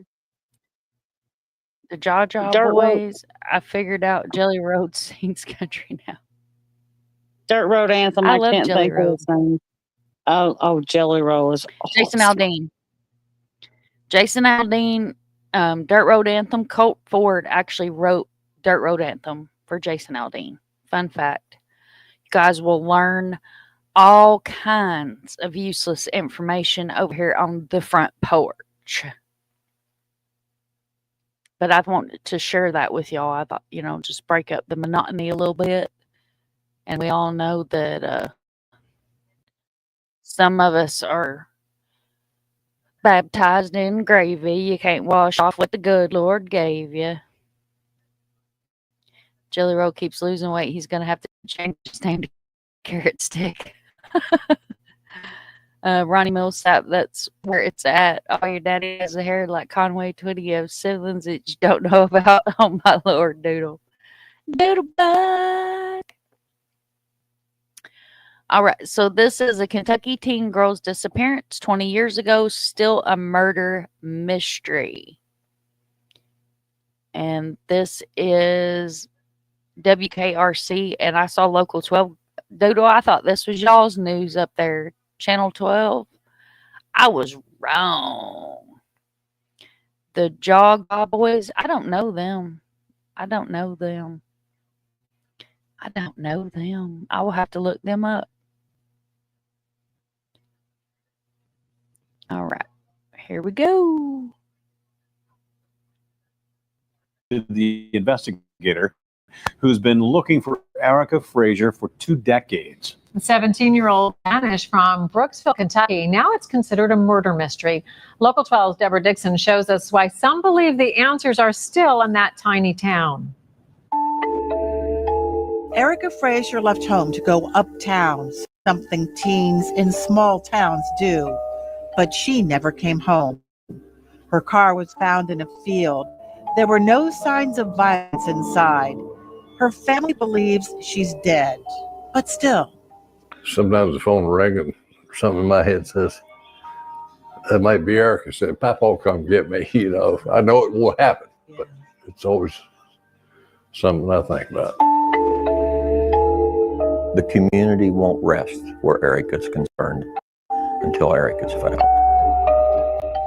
We'll continue to work just like she's our own child. Bob Scott's been looking for her since October 21st, 1997. Back then, he was with Kentucky State Police and worked out of a tiny office in the old courthouse. Now he's chief deputy with the Bracken County Sheriff's Office, working out of the new Justice Center in Brooksville. They say in every detective's life, there's one case. There's that one case. This is mine. The call to police came from kids who found her car between 2 bales of hay. Erica's purse was inside. Weeks later, during a search, her car keys were found 100 yards away. Do you think someone might have just been running this way, running away from the car? What if they were running in the direction of Brooksville? running back to Brooksville after leaving Erica's car in that field, back to town where everyone knows everyone, all 600 or so of them. We're a small community. Everybody knows everybody. And those things just didn't happen here then. It was a time of innocence here. Innocence lost. I was told that her body was taken to a hog farm. I've also heard that she is buried right underneath the new high school. Jeannie says the town isn't talking because everyone knows everyone. There's too many people involved in it. There was way too many people involved. So if one tells, everybody goes down. Yeah. I know a whole lot more now about what didn't happen to her than I knew 20 years ago because of the leads we followed up to dead ends. I've had 4 people confess to killing Erica, and it just didn't happen. Scott says it's possible only one person knows what happened. Of course he has someone in mind. And there is a clue he won't talk about, one that only he and that person know about. Here in the old Bracken County Courthouse, there's still a poster of Erica Frazier, the missing 17-year-old, and an age progression image of what she would look like in her 30s. Erica's mother put up those posters, held vigils, and waited. And waited. I can't live my life like this. I don't want to. Erica's mother decorated for Christmas as if Erica might come home and left her room the way it was the night she disappeared. Maggie died waiting. Erica's father is dead too. We just like to find out where she is, where her body might be, where we can, lay her to rest. Bob Scott still hopes someone will find her remains during hunting season or while harvesting. If someone did this and told, I continue to pray that whoever they told, their conscience will bother them and they'll come forward and tell. Until that happens, the mystery of Erica Frazier will haunt this Kentucky town. Deborah Dixon, Local 12 News.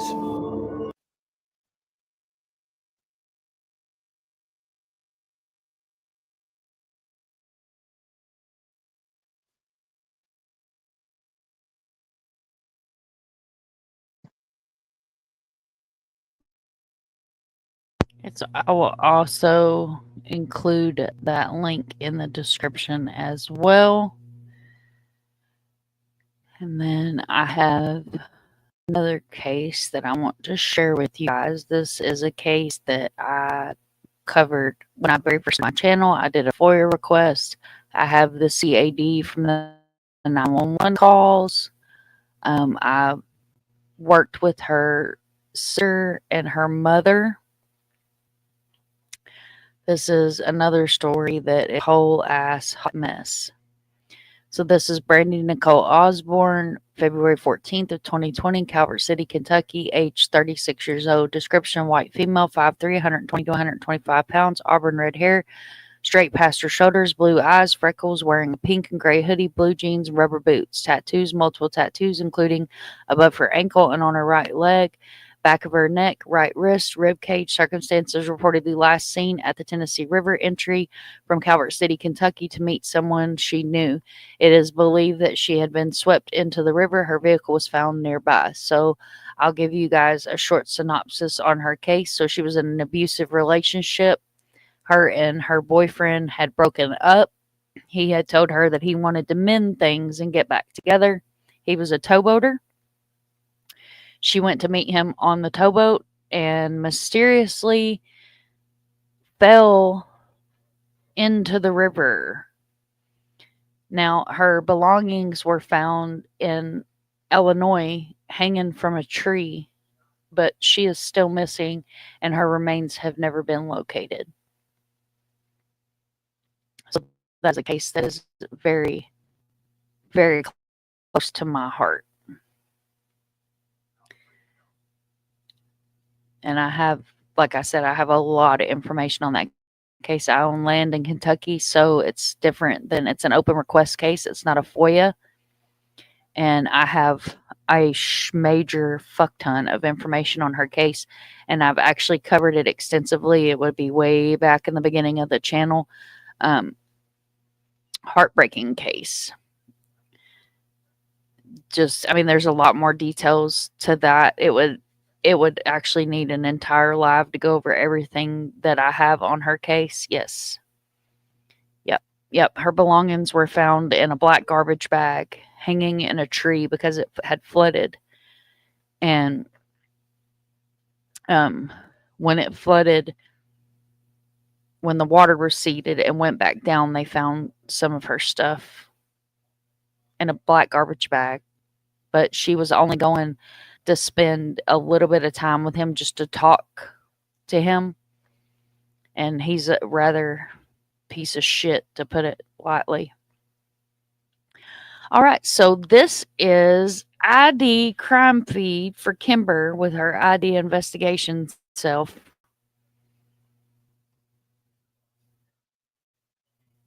Nothing?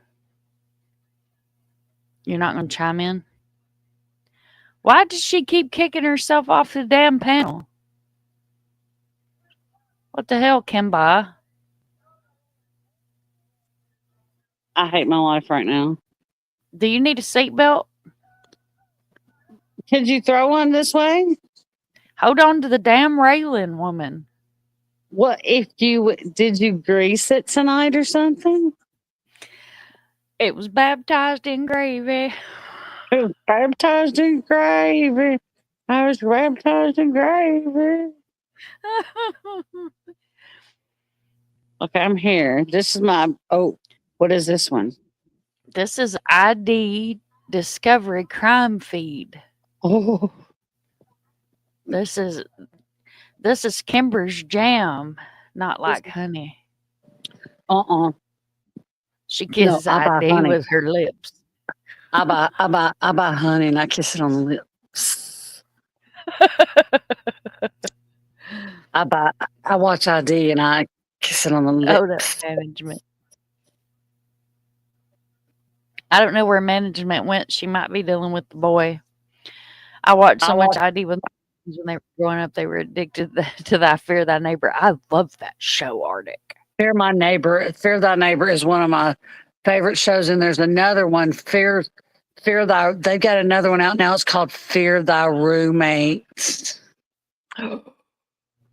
Yes. What? Yes. And I'm gonna tell you what else is a really good one. You wouldn't think a lot of people probably. They have Very Scary People with Donnie Wahlberg. I don't know if you've seen that one, Arctic, but they also have one called the Playboy Murders, and it delves into stuff that also it delves into some of the Playboy murders, but it also because a lot of those Playboy bunnies have been murdered or were involved in murders or da da da da da. But it also delves into some of the stuff that went on at the Playboy Mansion. Dun, dun, dun. I do too. I love Very Scary People. I binge watched it one night. I watched every episode that there was out. Yes. Because Craig was like, "Oh, look at this! It's something new," and I was like, "Oh!" And I binge watched the shit out of it. And you're absolutely right. I do fear the gators in Mom's yard. Mom is terrified of the gators in the yard. Craig makes fun of Mom because Mom won't go outside after dark and far out into the yard because there is begoogers. But yes, I prefer ID to even like Snapped and all that because ID shows such a broad range of stuff, and I really like On the Case with Paula Zahn. And who's the other woman? What is her name, Arctic? She used to be a FBI agent. She's got short dark hair. You're gonna tell me. I know you are. She's got short dark hair. Come on, Arctic.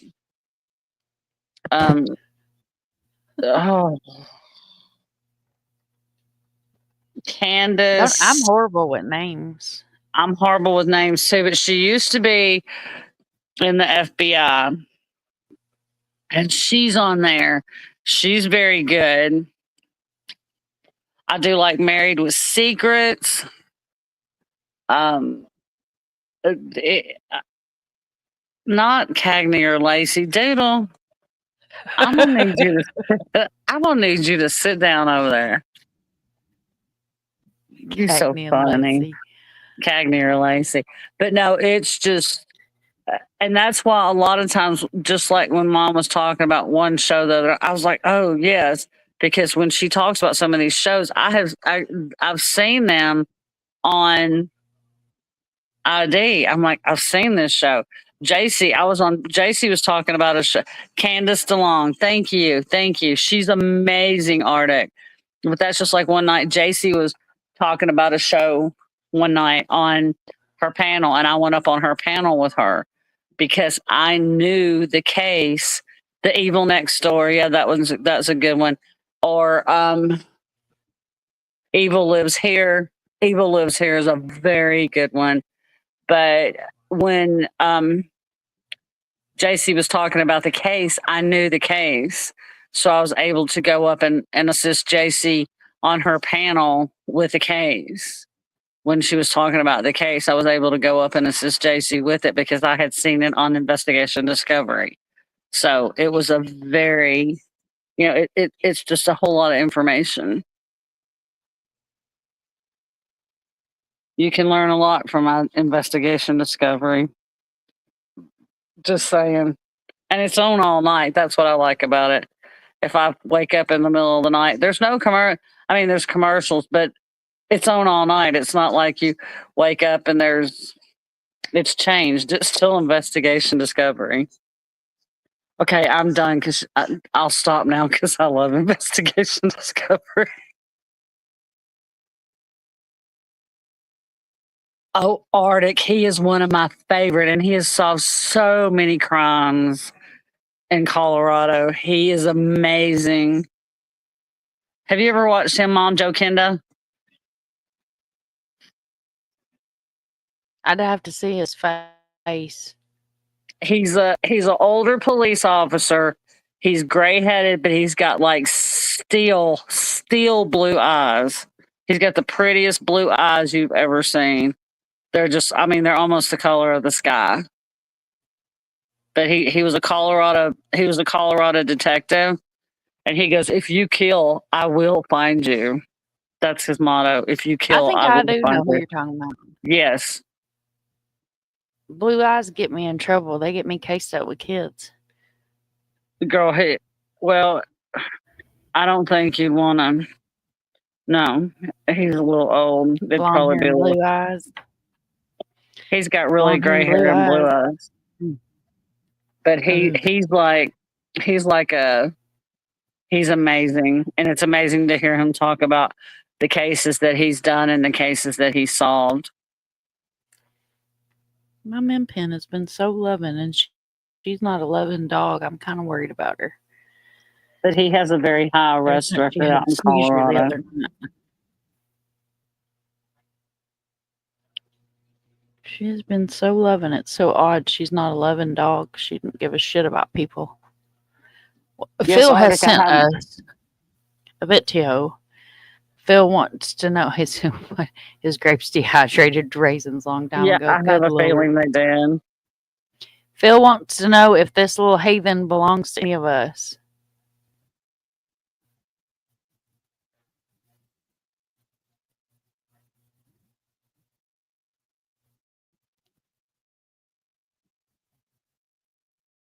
No sound. What the fuck?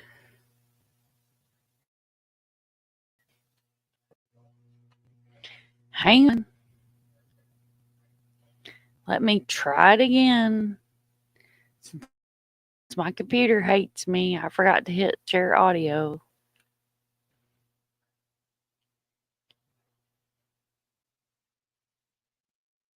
Your sister's number, Oh, right? I give up 3 middle fingers. Don't fucking reach this number again. We're gonna have to censor that. I don't think you can say that. That's really.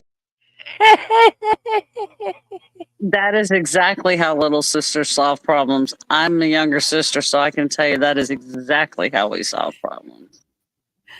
She said, "Don't fucking reach this number." I love it. All right, so this is our last case of the evening. I wanted to start the case, the live. Good Lord, I wanted to start the live off with positive information and good information about DNA and how family trees track down murderers and genetic genealogy and how important it is to these cases, whether they're cold cases, old cases, new cases, trending cases, high profile cases, low profile cases, all the cases. Don't get cased up in a case. You should be fine. What's everyone drinking tonight? I'm drinking Milo sweet tea because I have an addiction. I have an addiction, huh? What you hun? Water and watered down lemon lime soda. No, Mom, not that just sound. Huh? Now I'm confused, Dago. Shit. It don't take much to confuse me. All right. Cold case murder of Kentucky teenager solved almost 5 decades later. Laugh out loud. I'm so confused, sir. Did I miss a comment? I'm so confused. I don't know what the hell.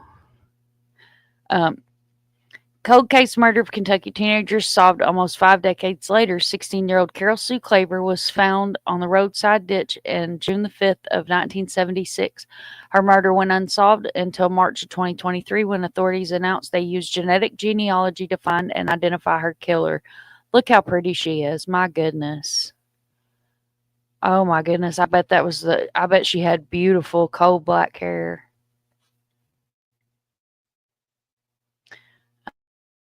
Almost 50 years later, the body of a Kentucky teenager was found in a ditch. Authorities have finally identified who killed her. Carol Sue Claver was last seen as left her parents' home on June the 4th, 1976. The 16-year-old was dropped off her bike and then got into a car driven by a man. The vehicle was described as a Pontiac Grand Prix or a Chevrolet Monte Carlo. I mean, they're similar, but not really. I'd have to know what year the car was. Anyway, the next day on June 5th, her body was found in a roadside ditch in Walton, Kentucky. The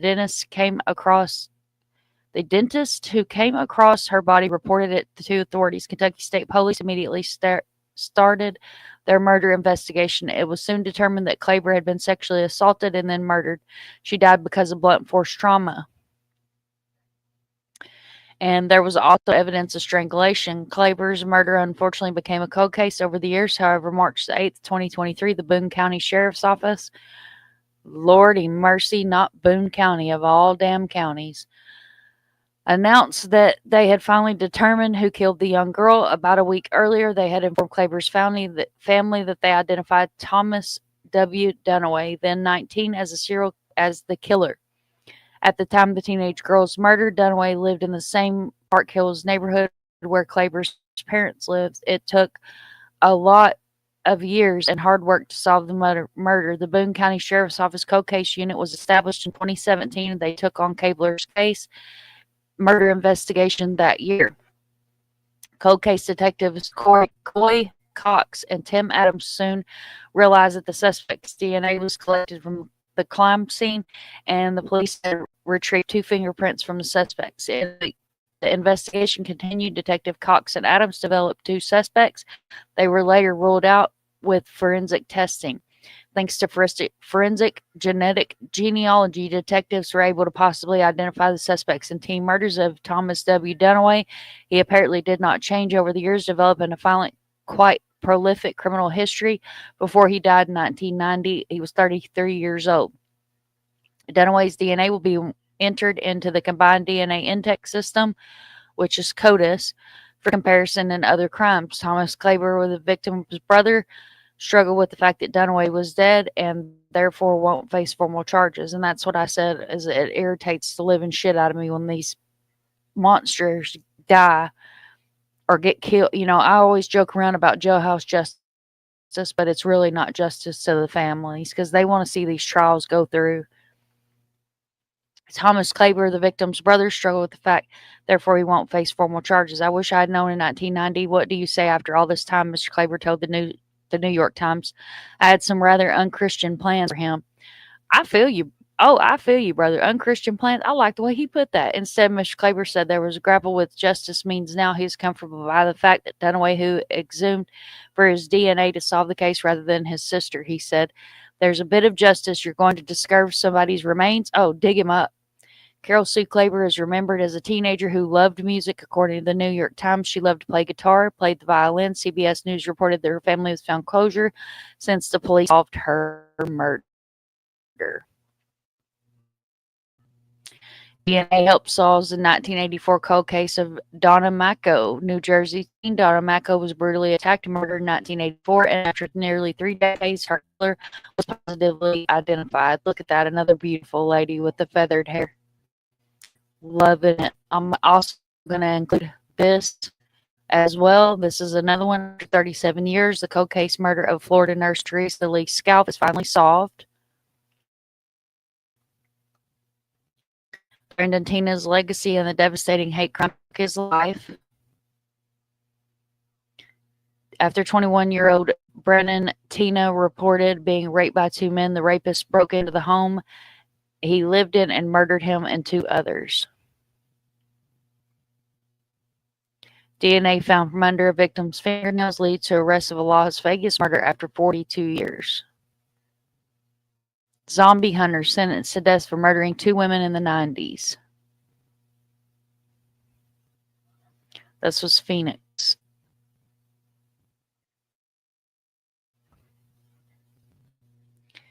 Man arrested after tech CEO found murdered in her apartment. This is Pava LaPerry. California woman went missing after a concert found in the freezer inside a rental truck. Lady of the Dunes, cold case closed after her husband was named the killer. This is Ruth Marie Terry. An Arizona man is freed from prison death row after 29 years. After nearly 29 years on death row, 64-year-old Barry Jones was free to spend his Father's Day with his children in decades. After serving nearly 3 decades in prison, Barry Lee Jones was freed and released from death row ahead of Father's Day on June 15, 2023. Jones, now 64, had been sentenced to the death in July of 1995 in a crime he swears he didn't commit, assaulting and killing Rachel Gray, the 4-year-old daughter of his girlfriend, in 1994. So that's the other side.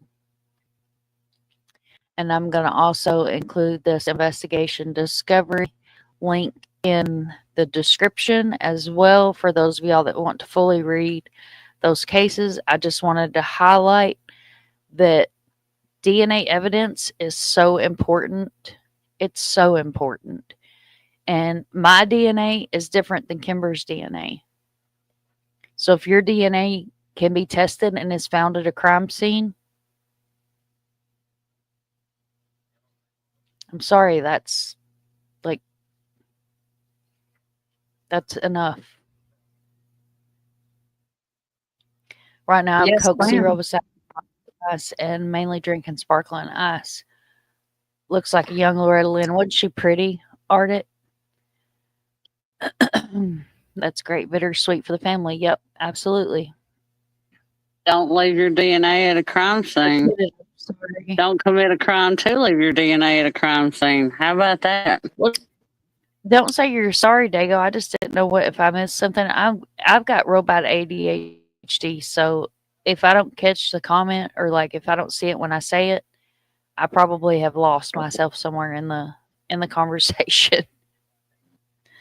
But I will include all of these links in the chat tonight. That way you guys are able to go and read these cases or utilize these links or educate yourselves on different things, different cases, and things like that. Thank you so much for putting up with me tonight and being here on panel and doing the damn things. I actually put out a short tonight of just people that were found safe. It's kind of like an update because sometimes, it's hard to go back and see when you put out so many who's been found safe. So I just put out a found because, it's hard to go back and go, oh, well, this one and that one. So I just put out a short tonight of found. So.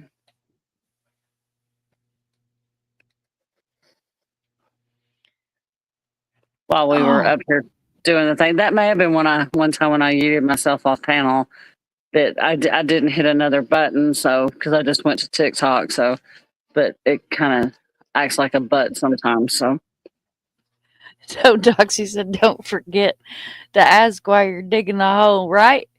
Right? If you're digging a hole and somebody comes up to you and says the hole's not big enough, is not deep enough, dig further. There are red flags. There you go. Don't dox me. That was for you, love.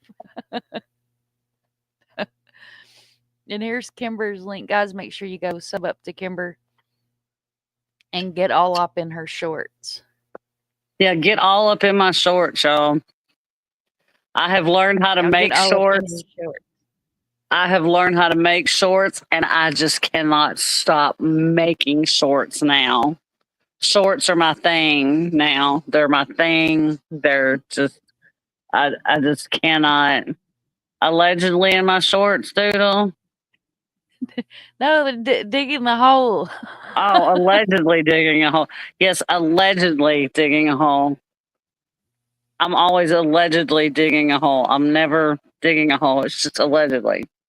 Allegedly. Thank you so It's much, like don't dox me.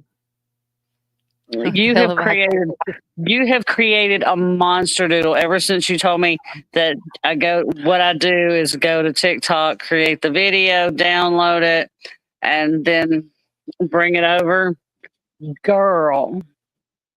And then when it's the first time it said copyright today, I was all paranoid. I called Mom. I'm like, oh my God, I got a copyright strike. She said, did it just say copy?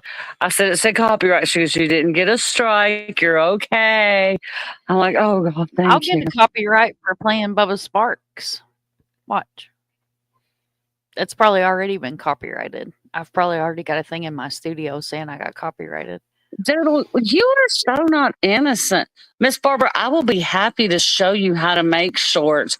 It's so easy. I'm just like, oh, that would be a good one, Arctic. I told Mom Dorothea some Landlady Killer. Puente. Yeah, I told Mom tonight, Arctic. I don't know if you've ever heard of the case, but I was telling Mom I'd like to go back and cover and the case has been solved, but it took years to solve it here in Nashville. And Arctic, I'm sure you've heard of it because I don't think there's a crime that you haven't heard of. Marsha Trimble.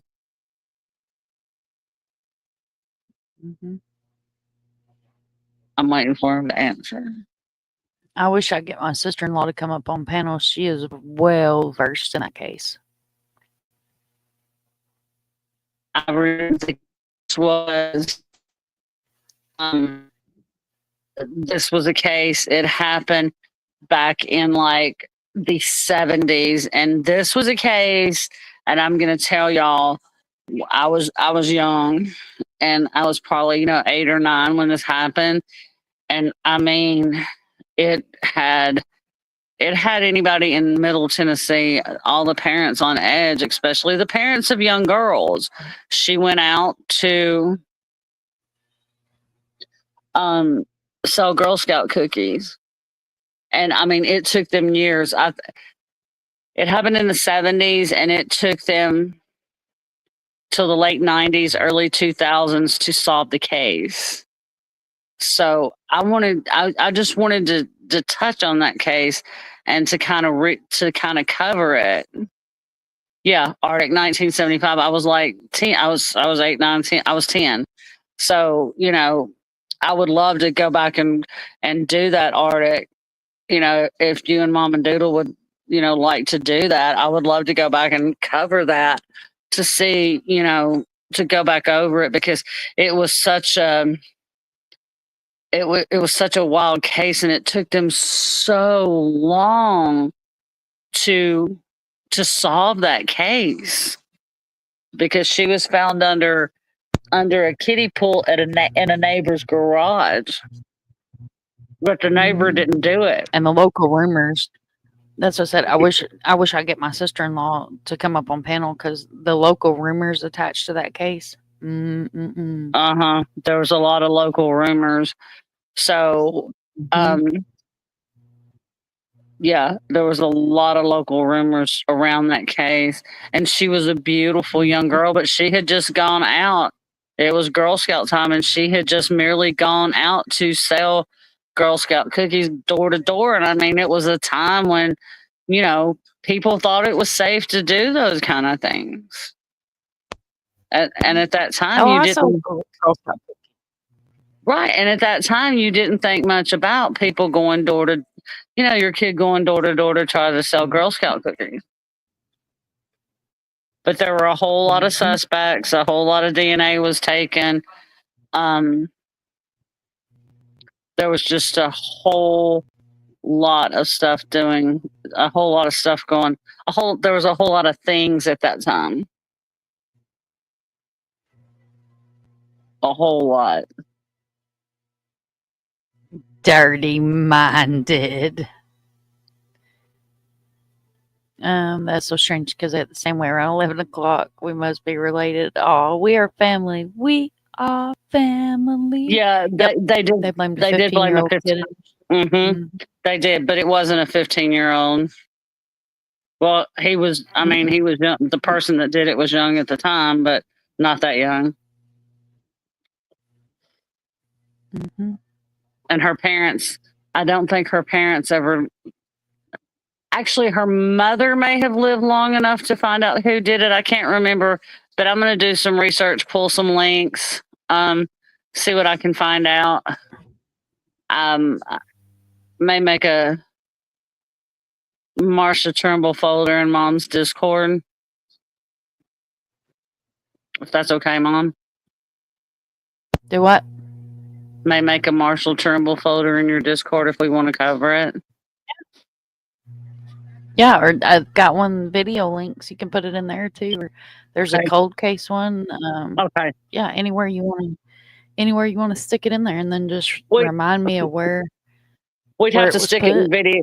We'd have to stick it in video links because it's not a cold case anymore. Because I do believe, if I'm not mistaken, I can't remember, but I think they did make an arrest in the case.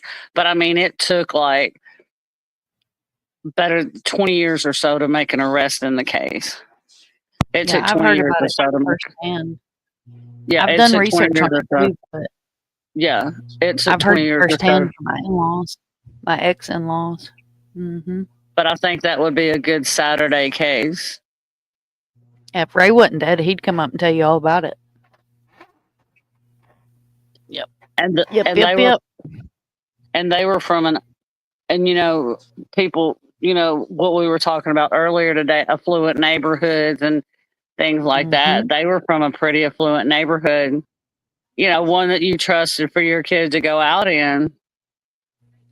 Yep. Well, it's like I said, you know, this stuff can touch anybody. I mean, look at Andrea Knable. Like that case has a lot of moving parts to it, and I'm not going to get into that tonight. I'll be here for another hour, but you know, a lot of people, and even in that news report, and it kind of pisses me off that they only did less than 4 minutes on her.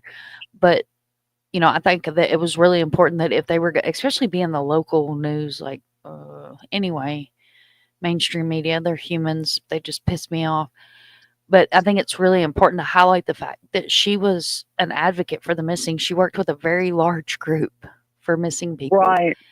And, you know, that case has a lot of moving parts to it. And like I said, I'm not going to get into it tonight, but I mean, missing and murdered can touch anybody. You're not untouchable when it comes to crime. You're not. And that's why it's so important that if you're going to do, you know, if you're going to do missing, if you're going to be a part of the true crime community, you also have to take into effect that you have to protect yourself. You absolutely have to protect yourself, because there's been a couple of times, like when we go out boots on the ground, that the baby's like leaning over to get into the camera, and I have to move my camera around because I don't want her in the camera. It's not that I don't want her on my channel, because I would love, she is a true crime little fanatic. She has a shirt that my sister made that says True Crime Addict and coffee on it. Like, and she wears it with pride. So, I mean, you know, but it's just people are fucking nasty. They're mean and ugly. And, you know, I don't want to put her into any kind of danger because of what I do here. And like the boys, you know, they would just assume me be strapped every time I leave the house because of what I do.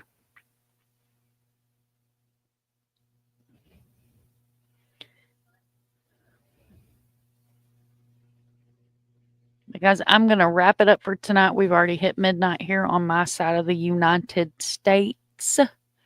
But I appreciate everybody for being here. Hopefully you guys enjoyed the live tonight and learned about some cases or learned about some information or maybe took something away. And again, all the links are in the description if you want to go back and look over anything that we discussed tonight, anything that we showed tonight.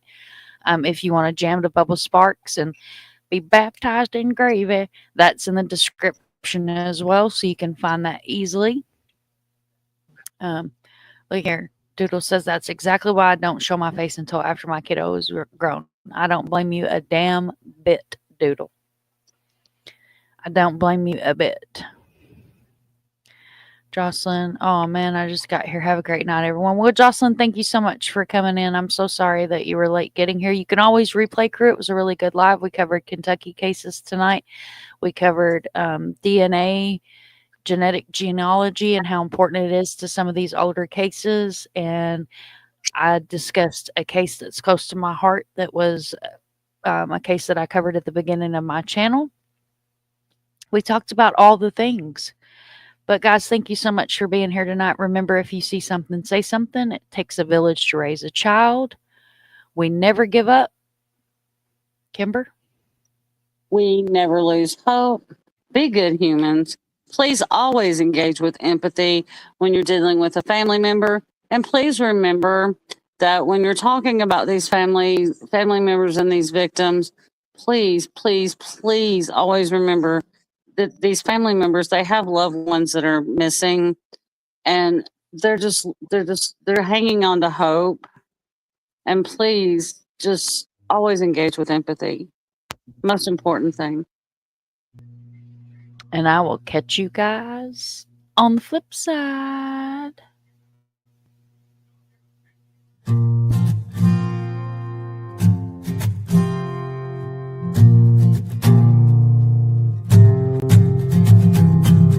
Stand on this mountain, I look down and see a world I was once underneath.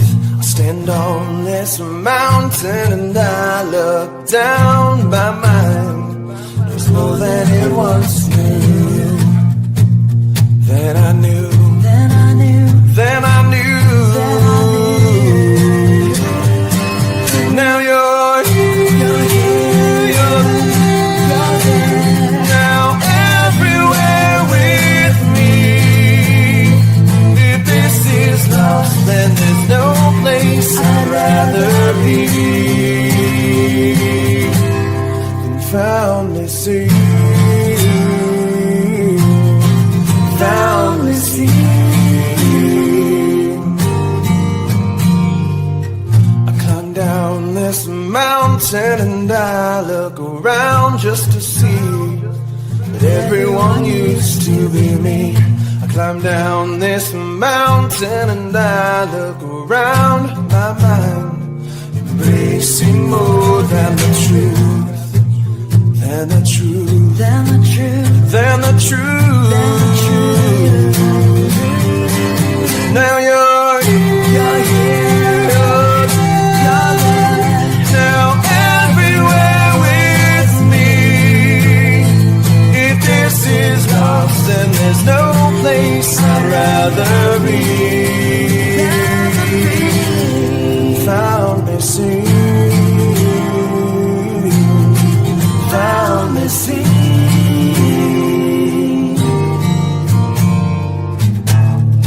I once was blind, but now I see.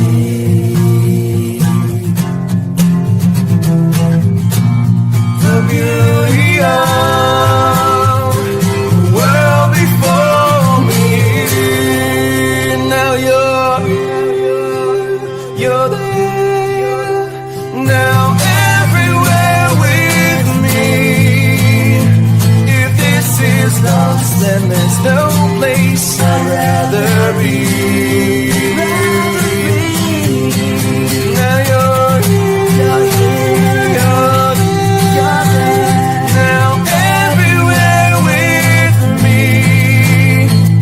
If this is lost, then there's no place I'd rather be. Found me singing.